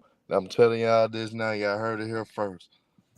Yeah, y'all heard it here on the crossover first. Herm said that LeBron and Steph will not make the playoffs. This cap. By the way, I just want to let y'all know these predictions will be noted and will be held against you later. Do you think? Facts. Yeah, will be held against you later. Yeah, Casual, what do you definitely. think about the playing and who you think getting past certain rounds? Because I'm kind of confused on the structure myself. I tried to like write it down, but like since I'm it's sorry. not I'm over written here. out, I'm over here responding to Adam John. Adam John. My favorite Harry Potter movie is Harry Potter and the Half-Blood Prince. I think that was the seventh. That was the seventh entry. So that's me. As far as we're Lakers versus Warriors, right? Oh yeah. Nah, Well, The we talking Lakers, about the the Lakers plans. actually, the yeah, We just Lakers talking the as about of link. today, the Lakers as of today is the As eighth you seed. as you can see on your screen, this is the accurate representation as of today of Dang, the Alexa, I can standings. see this shit. This So shit. So like, if if the playing it in today, we would have the Kings versus the Warriors for 9th to 10th seed, the Suns versus the Lakers at 7 to 8 seed, and on the East it will be Bulls versus Hawks. Okay. You know, Herm's favorite team, Bulls versus Hawks in 9th to 10th seed, and we got Okay. Philly against the Celtics' worst nightmare, Miami, in the 8th seed. Okay. So these are, if hypothetically these were to end today, these would be the playing predictions. Okay. So As a matter of fact, which one are yeah, we talking about right now? I said I'll say start with the unanimous one. In my opinion, the 9-10 seed for both conferences is stuck Okay. for what it is. To be honest with you. So Sacramento versus Warriors or Chicago versus Atlanta? The I see West what could you change tomorrow though, so you really can't do the say that. East. Do the But Do East. the East. Yeah, For the let's just East do the is East. stuck. Because It's I stuck. heard the 9 and Chicago and the Hawks is like solidified, right? Yes, What I it is. Yes, it yeah. is. Yeah, the Bulls and Hawks not going nowhere. Yeah, so let's do them first, and then we'll go to the other side. As far as Chicago versus Atlanta, I'm gonna go Atlanta. It's so hard for me to like want the Atlanta Hawks to succeed because they literally every time I've rooted for them this season, they end up proving me wrong. Because I end up saying that the tandem of Trae Young and DeJounte Murray figured it out. Jalen Johnson and his continuous progression, Quinn Snyder and his defensive schemes is now going to make this team look even better. And then they go out there and Trae Young ends up chucking up a whole bunch of shots. DeJounte Murray is still lacking the ability to pass when in pressurized moments in the lane. So he decides to shoot a tough mid-range. And then even though Jalen Johnson is fine, Quinn Snyder, like I don't think it should go unnoticed. This man struggles with like rotations in defense on defenses. Like I don't know if anybody else noticed that. Like as far as like your defensive rotations, that's specifically where Atlanta struggles, and Utah struggle with that too. So I don't know. I'm gonna go with them because they're the more talented team compared to Chicago, but it's going to be a close game just because Atlanta's going to find some way to keep them in this game. Okay, Young Africa, go ahead. Who you got between those two teams? No doubt, man. Shout out to Mariah, man. You the real MVP of this stream. You've been cooking, man. But I'm gonna say this. Look, Sturdy, write this down, right? So in the Eastern Conference, 7-8 matchup, right? Miami or Philly, either one, whoever loses is gonna beat Chicago or Atlanta, and so it's gonna be Miami and Philly, 7-8, 8-7, whatever it is, right? And whoever's gonna go up against the Bucks out of Philly and Miami in the first round will beat the Bucks, right? So that will be an upset. Whoever's 7, whoever 8, Philly or Miami will beat the Bucks. And True should be very nervous about the 7-8 matchup when it comes to the Celtics. If you play Miami in the first round, you should be sweating. You kind of nervous. If you got to play Philly and Joel Embiid, who ain't beat up yet and can still put up 35 for the series, you should be worried. And so that's going to be a tough series. Ain't no benefits to you being the first seed, right? And then we go to the Western Conference, the true legacy conference, where it's a harder side. The Boston been coasting in the East, and we know that the West is way better than the East this season, way deeper, way more contenders. And I would say this: it will be coming out the West, the LA Lakers and the Phoenix Suns. Now, I feel like the Lakers are going to beat the Suns, and we're going to be the 7th seed. We will beat Minnesota in the first round as well. So I feel like The Lakers are coasting. We're going to the second round at minimum. And when it comes to when the Suns will play the Golden State Warriors. I think Sacramento getting bounced into play-in. They play Golden State Warriors, and KD beats KD and Booker. They beat Golden State Warriors. And look, when it comes to the playoffs, personally, I think it's about shot making and shot creating abilities. Now, the defense matters, but when it comes to the clutch and when it comes to both great teams, potent teams, I think that shot making matters. When it comes to the Lakers being one of the best offenses in the last couple months, number two, I think LeBron James playing at an elite level. We better not hope, Herm, that LeBron wins a championship this year, because that will be the final sentence in a legacy that will be called the greatest of all time, right? And so if he makes a deep run and gets to the finals, that will be something amazing. I don't expect it, but if it does happen, Herm, you better take that chain off and give it up to the GOAT, Herm. You better do that. So I expect Suns and the Lakers, and I expect Philly and Miami. And it should be really good first round, one of the best first rounds of all time, because the matchups are going to look crazy. A lot of upset. We gonna go ahead and go to. We gonna go. Okay. We gonna go ahead and go to True to King. I know casual. We didn't get your other takes, but we just gonna go. To I was confused. I was like, wait, we talking about all of them? I thought we were just. So do y'all want to go? Listen, it was so many. It was like, I ain't gonna hold you. Like the last couple minutes with so much bad takes, man. I thought we talking playing, man. I heard Celtics. I'm like, hold up, this is 2021. I thought it was 2021. That's how the Celtics was playing. Listen, we talking about the playing. How about this? I have to leave in a second, so I'll just give the last the other three. You go then. Okay, and then I'll do, and then True and y'all can cook. Okay. Can you put the image back on? Oh, let me see. Okay. Philly and Miami. I'm gonna go Miami, especially with Joel Embiid being injured. Yeah, he's not. He's. I don't know with this Philly team. You want to have hope. Even with me being a Bucks fan and Philly being like the ops. Like, even I have been looking at this team, and I just want Joel Embiid to be healthy. I want Joel Embiid so desperately to be healthy enough for us to be able to make a fair assessment on who he is as a player in the postseason. But he's always hurt, and so I just can't pick him in this game against Miami. So I'm picking Miami. Phoenix versus LA. Man, if any of you guys been paying attention this whole season, for every game that Phoenix and LA goes up against each other, it's always a nail biter. And a large reason of that is because Devin Booker and Kevin Durant are two dynamic scorers that, especially with Bradley Beal brought into the fold, even Anthony Davis and that defensive unit cannot contain. Like Devin Booker is having his way with D'Angelo Russell, Austin Reeves. You pick who you want. And so also is also I would like to say that LeBron and AD are starting to figure it out. So it's going to be a nail biter. But if I have to pick, like right now, I'm gonna go with Phoenix, just because I feel like their offense is going to be sustainable throughout the entire game. I think LA has too many woes for me to truly believe that they're going to be able to pull this out in a meaningful game. And then Sacramento versus Golden State. I'm going to go with Golden State because they've had their number this entire time, from last postseason all the way up to now.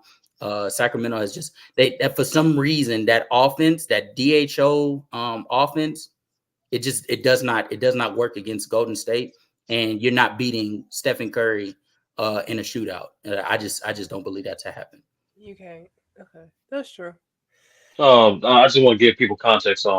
Casual, he picked the Suns because he believes Devin Booker's a top 10 player. Just give people some context, some lore. You know what I'm saying? 10. But we appreciate you, Casual. Yeah, we appreciate you, Casual. We appreciate your take. I can't stand you. Go ahead, True the King. I'll let y'all let him. Hey, the playing. Let's just get to the easiest match. I mean, I believe if I gotta say who's gonna win Atlanta versus Chicago, I'll probably go Chicago. In that, go Chicago with that. Philly, Miami. I'll go Philly, and this is the plan, y'all. This is the plan, so everything ain't guaranteed. You don't need one game. With certain teams, right? Listen, you don't gotta be better than somebody one game. And like I said, if I got Philly beat Miami, me and Miami got to play Chicago. Let's not forget last year, Chicago almost won that game in the play-in. So I mean, listen, I still have Miami, but listen, hey, it ain't going. It's the reason why Philly and Miami is not trying to be in the play-in. So because like that, things like that can happen. So then in the Western Conference, it's this where it's hey, if I'm not mistaken, it's not even technically it's not even set technically right because the Pelicans they It could lose still they change. It if could the still Pelicans change up. lose they the seventh if I'm not Yeah, mistaken. So that's why the Lakers game tomorrow is gonna be big. But I mean but granted though it's going off okay what it is now. Lakers and Suns. I mean, Lakers gotta go to Phoenix. Um, dang, I may have to go. I'll probably go Lakers on that. Go Lakers on that. Kings and Warriors. Now, if the Kings was healthier, I would pick Kings. But even they home, but hey, I gotta go Warriors. They're a healthier team, and I got Suns beating Warriors. Yeah, to get that eighth seed. So yeah. that's how I really look at it. Oh, no, true. To You be said I honest with had you, bad takes, and you copied my picks. Like, what you on right now, I man? ain't copying your picks. You You said copied something about that's Celtics. We exactly talking what about I said, playing, man. bro. Stop this, That's man. terrible, That's bro. Okay, madness. let's Stay on hold on. topic. Let's hold on. Let's Stay on hold on. topic, man. Madness. Let's get Ace from the UK picks for the play-in. Yo, man, it's crazy out here. I'm hearing man say Hitch and Harry Potter's their favorite movie. I'm hearing Facts. Frozen. I'm hearing That's crazy. Frozen. I'm hearing all of these things, man. I thought I was with some high intellectual, analytical guys, man. But the stuff I'm hearing got me questioning, man. But now, all jokes aside, man, like I start off with the Lakers and Phoenix. Either way, the Lakers are going to the playoffs. If they lose, they're gonna win the second game regardless, whoever they play. But I think they'll beat Phoenix. The last games I've been watching of Phoenix have been horrendous. And I'm a Durant guy. I think in his prime, he's probably the most talented player I've ever seen. But yo, he's a shell of himself right now, man. The handle ain't there no more. The speed ain't there no more. Yeah, man. And I don't think he can carry this team. I heard casual talking about Devin Booker being a great player or a great scorer, man. Nah, man. I'll be honest, man. I watched Devin Booker against the Clippers, man. Yo, man, he's not the one. Sorry, he's not the one. He can score, he can put up points, but you don't feel none of his points. And end of the day, LeBron James is when it comes to managing games and taking over. I think he's reached that. So I got Lakers Oh, over you the said season. Devin Booker points? No impact? No impact No points? impact, Okay. bro. No impact. Puts up high Devin Booker, scoring no numbers and impact? losing efforts, man. No impact, bro. Wow. Yeah, Africa, you're laughing at, but you ain't denying it because you know it's true, man. No impact, bro. No Hey, impact. Africa, you gonna rebuttal? No. Stay cooking, man. I kind of agree, man. Keep going, though. Keep going. Yeah, man. Play left, man. You already know. But yeah, let's move on to the next one, man. Golden State versus the Kings. I got Golden State, man. I think they got too much firepower for the Kings. Kings ain't healthy. Then we've got Bulls versus the Hawks. Now, I'm going with the Hawks. I think the Hawks have been on a nice run, and I think Murray's gonna show himself again, man. What it's about. Plus, you got Yeah. Trey Young who can do his thing, man. So I'm going with the Hawks. And then we got the one what's probably very how can I say divided between the chat with Philly and the Heat. I personally think Joel Embiid, even at 80%, is better than all these guys, man. Honestly. Then you add Nick Nurse, who's a savant when it comes to coaching. You've got I forgot the guy's name, the point guard they got, man, Maxi. That's it. I think it's just going to be too much for the Heat. However, I think the Heat will beat whoever they play in the winner versus loser. So, yeah, that's it. And H, I just got a question for you, real quick, H. Do you think in that first round, the Celtics and the Bucks should be worried about the Philly and Miami in the first round matchup? They won't be worried about Miami, no, but they could be. They definitely be worried about. I think Joel Embiid, for me personally, he always flops off, man. But no homo and no Diddy, because that's I'm coming out with the wildest today, man. No homo, no diddy. But yo, I think he's gonna be a problem, man. I think it's gonna be a real problem. A real problem. So they should be worried. But I got the Celtics beating them regardless, man. I think it'd be a problem. Yeah. Okay. Ace 30. We got you next. Thanks for foremost. Obviously you saved the best for last. But first prediction, I'm just starting with the East. Bulls versus Hawks. But ironically, it's a good matchup. But I'm gonna lean towards the Bulls on this one. I think the Hawks' untimely injury is gonna cost them. Literally, when they got Trey back, they end up losing other key role players, especially for their starting lineup. So I think that's going to prove a great advantage for the Bulls. So that's why I got them winning. They're playing. Then I got Philly beating Miami.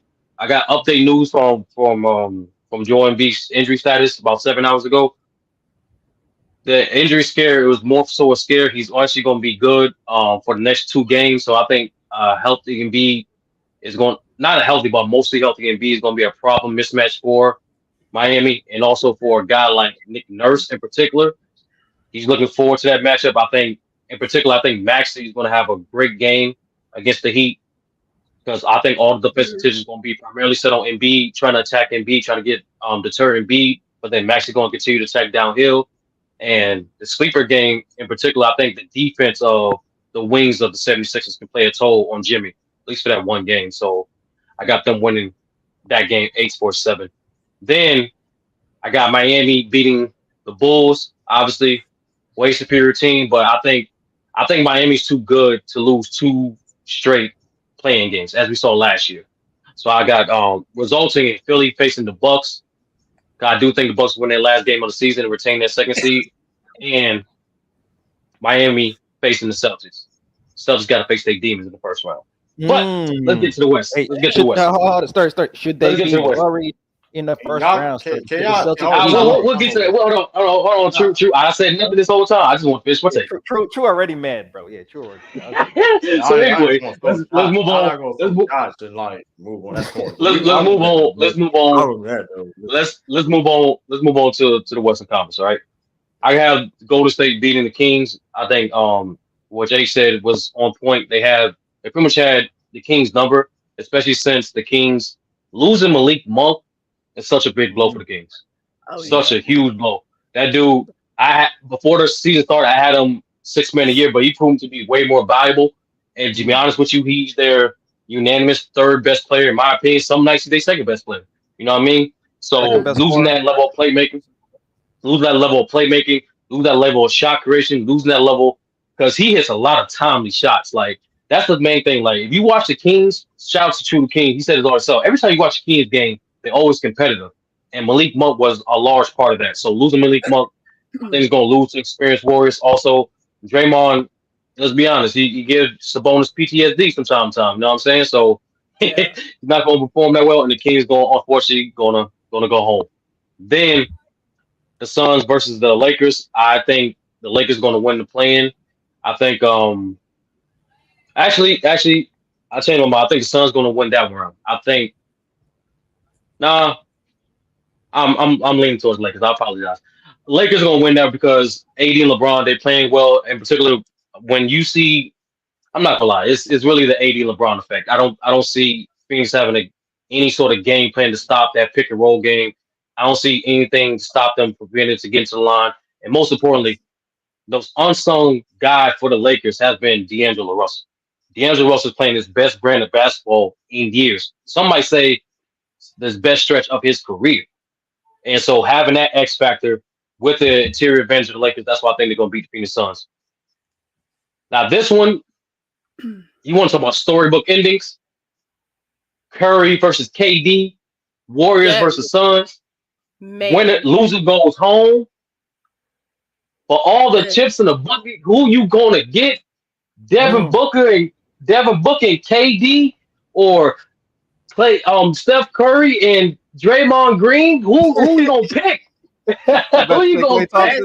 Yeah. You remove Klay Thompson. I thought about saying Klay Thompson, but you know what's crazy about Klay Thompson? The reason I thought about it for a quick second, Africa, He's been balling since they got into the bench. Like it's been crazy, dog. Like it's just play just like that. So because of that, I'm going for the Warriors with an upset. I think the Warriors edge it out.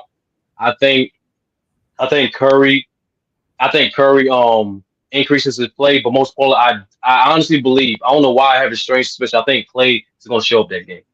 I think Clay is going to provide them at least 20, 25 points off the bench. And I think Steve Kerr in particular is going to leave. He's going to throw a few defensive schemes at Phoenix that I don't think they're going to be adjusted for in the nick of time.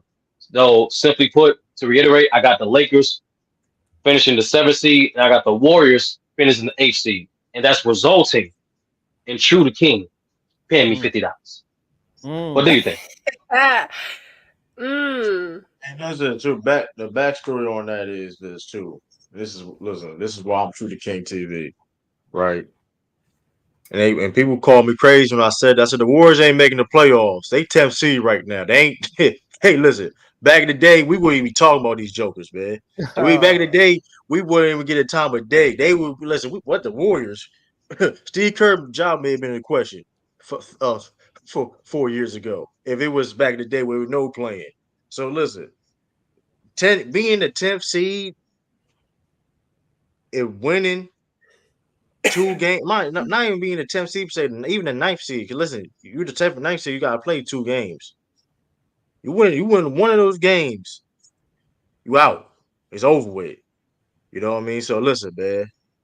You saw Steph Curry crying this season, man. When Draymond Green got ejected, he started crying, man. They fight for their lives out here, man. They fight for their lives. Hey, listen, they fight for their lives, and they ain't strong enough. I'm sorry. Listen, it's the dynasty's over with, man. We talk about UConn dynasty. Hey, you see dynasties, you know what I mean, grow? You see dynasty fall. And we see UConn, you know what I mean, for the men's basketball college, and you see now the Warriors. It's crumbling. I think that's just the dynasty. You just can't. I don't know. We saw it last year end. Oh, that's very true, but I've learned to not count the Golden State Warriors out. So hey, listen. That's all I'm gonna count $50. I'm gonna count that $50 though. Hey, listen. I'm gonna count that $50 though. I'm gonna count that $50. And listen, man. Hey, man. Listen, Chef Curry with the pot. Listen, ain't what Drake say. Chef Curry with the pot. Listen, he gotta listen. They need the whole kitchen sink to get out of playing. They need the whole kitchen sink to get out of playing. You should know what Curry's capable of as a Celtics fan. You should know very well. They win the first hand. They had the best team in the house. Crazy. You know what's crazy though? Last time I checked, this ain't the 2022 Warriors. Okay. That's true. That's a good point. I mean, last time I checked, at that time Steve Kerr wasn't called a Curry merchant. Last time I checked, didn't have young players that trying to develop like Jonathan Kuminga calling out. He need more minutes. Last time I checked, they wasn't the 10th seed. Oh, okay. We saw Miami Heat last season make a run out the plane. We saw that they go to the finals out the plane. Man, listen, I'm gonna y'all crashing out with that take. I'm being honest with y'all. Listen, y'all crashing out with these fairy tale scenarios that only once in a lifetime. Hey, true. We gonna break into particulars. We gonna break into particulars next episode when we do the playoff predictions. You know that, right? We gonna break it. Definitely will. Yeah. That's how I left it at that though. I'm just going off his statement. Y'all crashing out with these fairy tale scenarios. Why are you sitting there all confidently? Nervous for what? As a Celtics fan, you're sitting there leaning back. You had a nice season. You been coasting in the Eastern Conference. You should be nervous, man. The first run ain't gonna be easy, man. I'm coasting. You see the beach chair come coast. I'm relaxing, man. Because listen, it's green. Ain't so this green, but still green. You see him coasting. It is what it is, man. Because like I said, man, y'all crashing out with these fair. Listen, I got the receipts. Hey, listen, man, I got the receipts. Last time I checked, the Warriors won in a couple years. The Celtics have not. Last time we talking about 2024. We talking about now. Last time, and since we talking about the president, last time we beat y'all by 56 points. Okay. Okay. We gotta move. Before we get to the audience, H from the UK, you got a question? Yeah, it's a question for Sturdy, really. Like, What do you think this will do for KD if he actually loses to Golden State and they kick him out? But on the opposite side, what do you think will happen to the Golden State Warriors if they lose? Actually, I think the Warriors are in a lose-lose situation. I think, Okay. and it's primarily because of how they view Clay and Draymond. At the end of the day, the only way the Warriors improve as a franchise is for them to stop being sentimental and trade Clay and Draymond. They clearly regress as players. Steph Curry is still producing at an elite level. So to be honest with you, outside of him, you got Kaminga and a few good young players, and that's it. Like there's no other high value player on that team. And So they're in a Draymond. lose-lose situation. Damn. Yeah, they got to get rid of him. But the thing they that can replace that his, versatility on but defense. You think they can replace that? but you know the thing is, Africa, like here's how much of a menace Draymond is, right? This dude, he's smart as hell. Not just on the court, but off the court. He understood by him nearly breaking Rasheed Wallace's record for most texts in the season. This guy,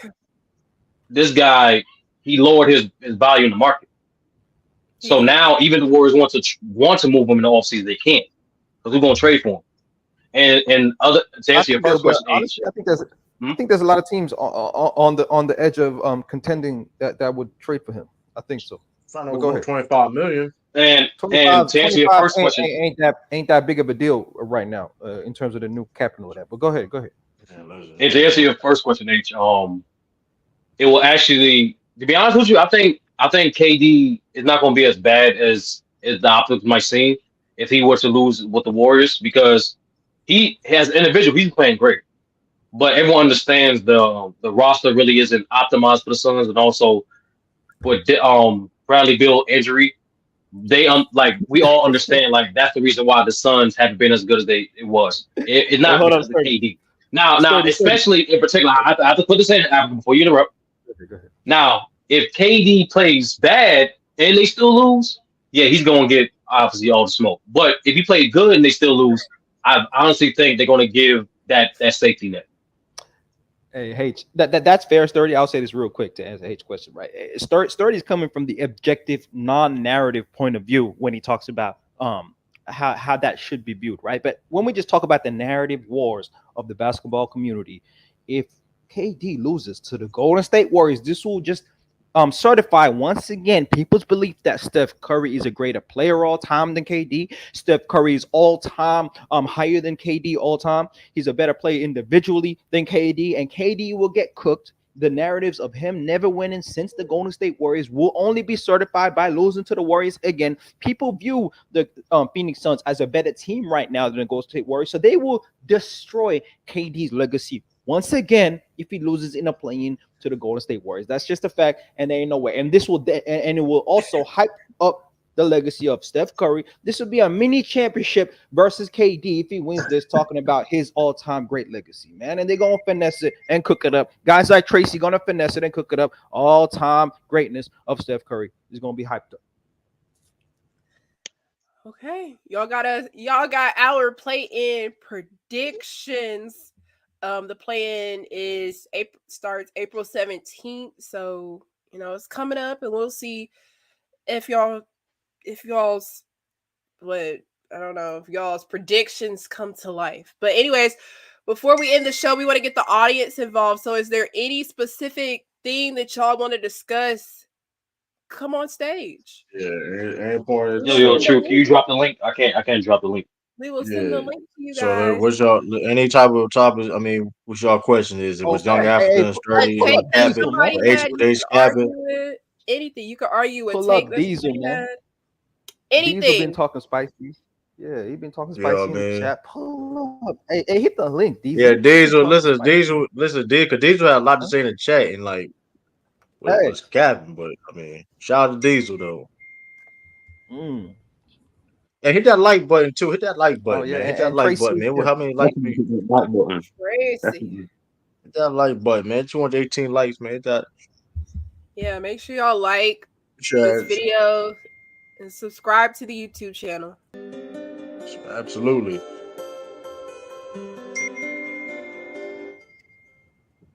Well, they're scared to come through, man. That is that how much we're putting them off, man. They're scared. Nobody I'm just saying. We put the late. Hey, listen, big. Like I said, I mean, hey, man.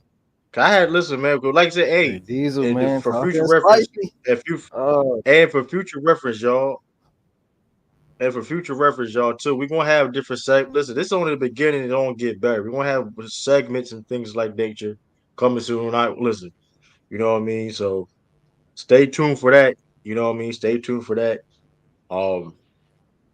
So because some of y'all are gonna be involved in my segment. Some of y'all gonna be involved. So yeah, hey, the comments, I'm looking at the Shout out comments to always. Sturdy's. I'm looking at the comments anticipated always. segment called when shit hit the fan, are you gonna still be a fan, Tiffany? That's shout out to you, Tiffany, because we don't know what's gonna happen when you get bounced in the first round, Tiffany. So not too much on Tiffany. That's good. Oh yeah, shout out Tiffany Ned. Shout out Tiffany Ned. Listen, shout out Tiffany Ned in the building. No, but like honestly, that's a good segue. That's a good segue in regards to that too. Like that's debuting next week. Next week, for a brief time, if you think you're a true basketball fan, whether it be player or team, test your knowledge and you can win some money. So make sure pulled up somebody. Somebody just if y'all gonna come on stage and we ask you questions about your team, please be prepared. You gotta know everything.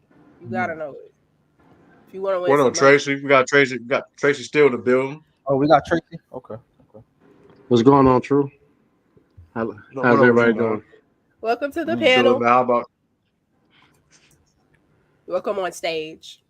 You the first guest. You making history. How you feel making history being the first guest on the crossover? How do you feel about this, man? The only thing I don't have no problem with anything that y'all said. I mean, hey, y'all. But the only thing I got a problem with is the fact that I mean, the Warriors weren't the favorite to begin with. True. I just want to be clear with that. And to make the last time I checked, this right here is a lose situation. But the biggest one that got lose, the biggest one that got it tough in these playoffs, the Boston Celtics. As far as the Warriors, we playing house money. The overturn of the team. Hey Tracy, say that again one more time. Who's got something to lose out here? Say that again one more time. Boston, man. As far as us, talk about it. They really do. As far as us, can somebody tell me? Do we got the same roster from last year? No. And we brought in a couple of players. I mean, we were just trying to get through the season. We brought in CP3. We just got Kuminga to. This is his first season where he's really tapping into his potential. Facts. So I didn't hear nobody say that the Warriors were gonna win the championship.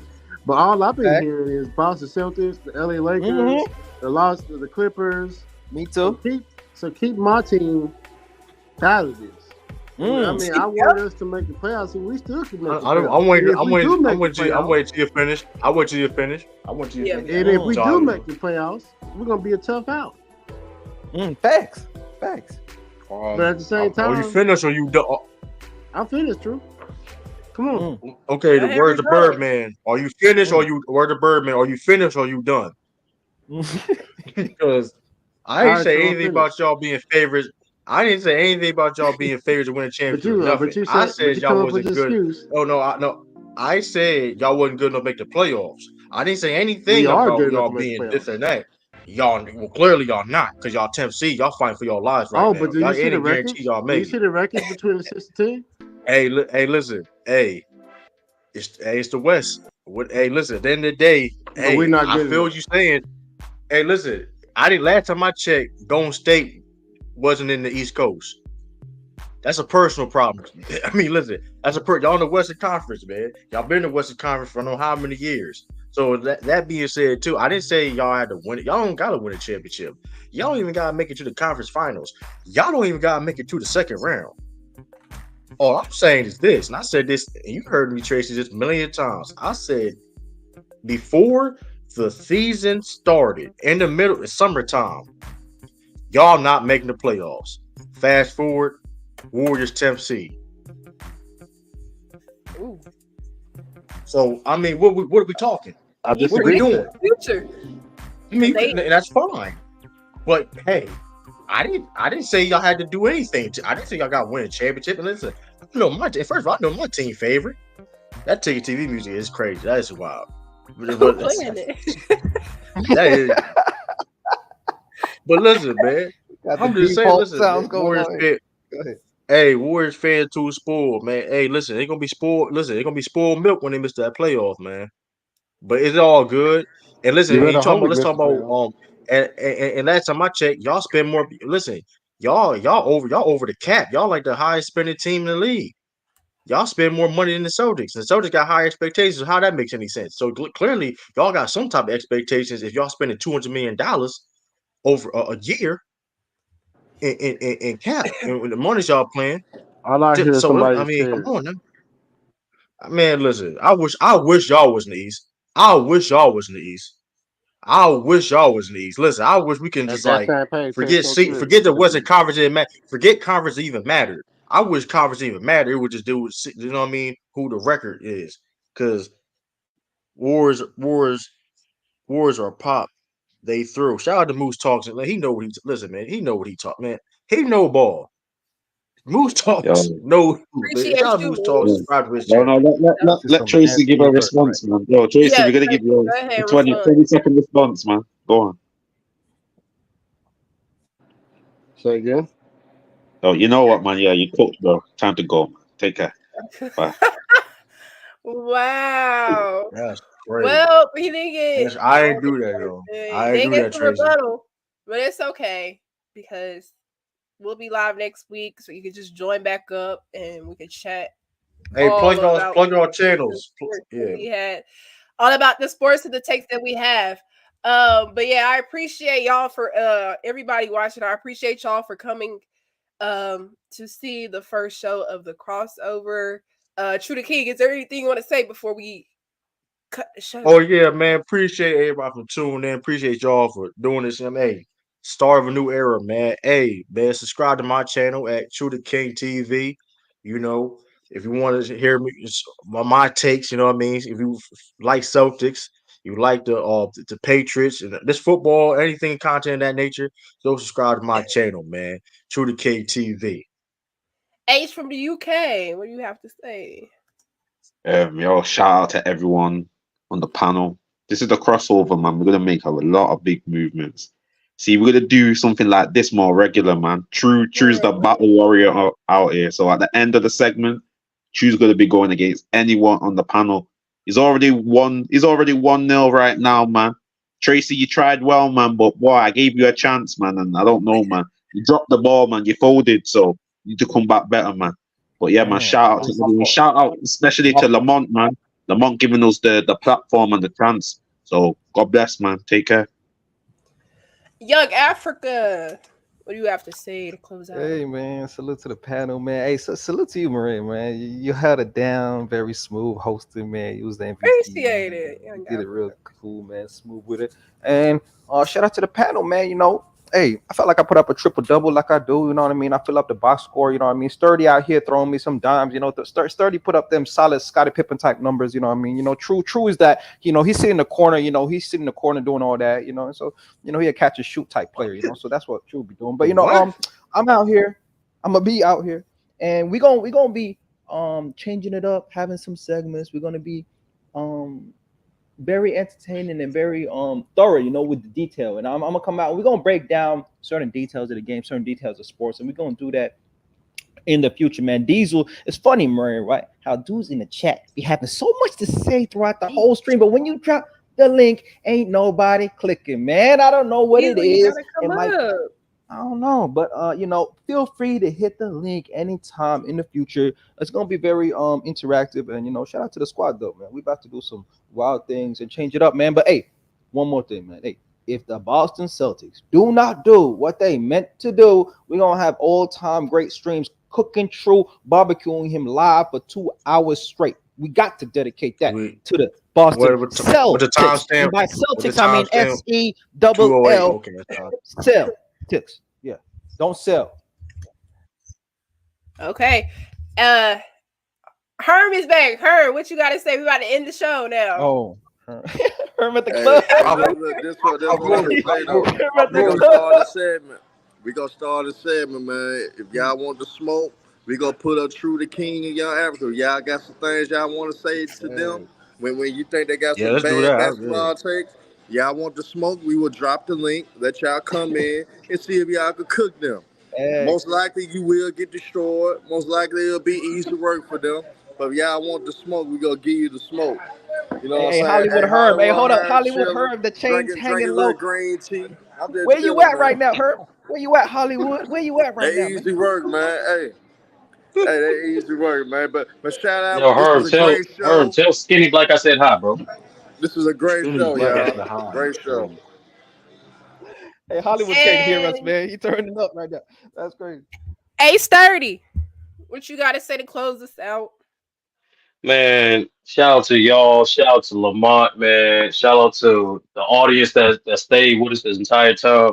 It's only the first of many. I promise y'all. We only gonna get better. We only gonna be more improved. We only gonna continue to give y'all more quality content. Thank y'all for showing up. We gonna go and trust me, y'all do not want to miss next episode. Y'all do not want to miss it. I promise. Africa, can you imagine? Africa, can you imagine? What do you think is the worst case scenario for the Boston Celtics? Huh? You think it's this? Huh? You think it's again? You think it's LeBron James again reigning supreme on the Celtics? Like how can we imagine and fathom like the possibility of the Lakers possibly yet again? LeBron James leading charge of taking down another Celtics team. But we probably might discuss that next week. Y'all have to wait and see. Y'all may say that next week, cause y'all gonna get cooked again, man. We don't got enough time for me to cook. But listen, man, hey, appreciate about tuning in. I don't know if what would be worse, losing to Miami in the first round or losing to LeBron and the Lakers in the finals, man. I think that finals loss would be a little more salty. But shout out. Hey. I mean, the Lakers not getting. The Lakers make the playoffs. The Lakers gonna make the playoffs. The Lakers gonna make the playoffs, man. Hey, man. Hey, Herm, they calling you Lemon Pepper Herm out here in the chat, man. Hey, shout out to Lemon Pepper Herm in the club, man. Shout out to all of them. Oh yeah, but we shall see. Like they said before, appreciate you guys for tuning in, and like they said, we'll be going live. We'll be adding more content, adding more things. It's only up from here. Y'all go follow me on my social at Maria Knows Best on just about all my platforms. And yes, do Baylocks. It was me, Maria. Appreciate y'all. Peace out. Hey, deuces. We out. Peace. We're the crossover.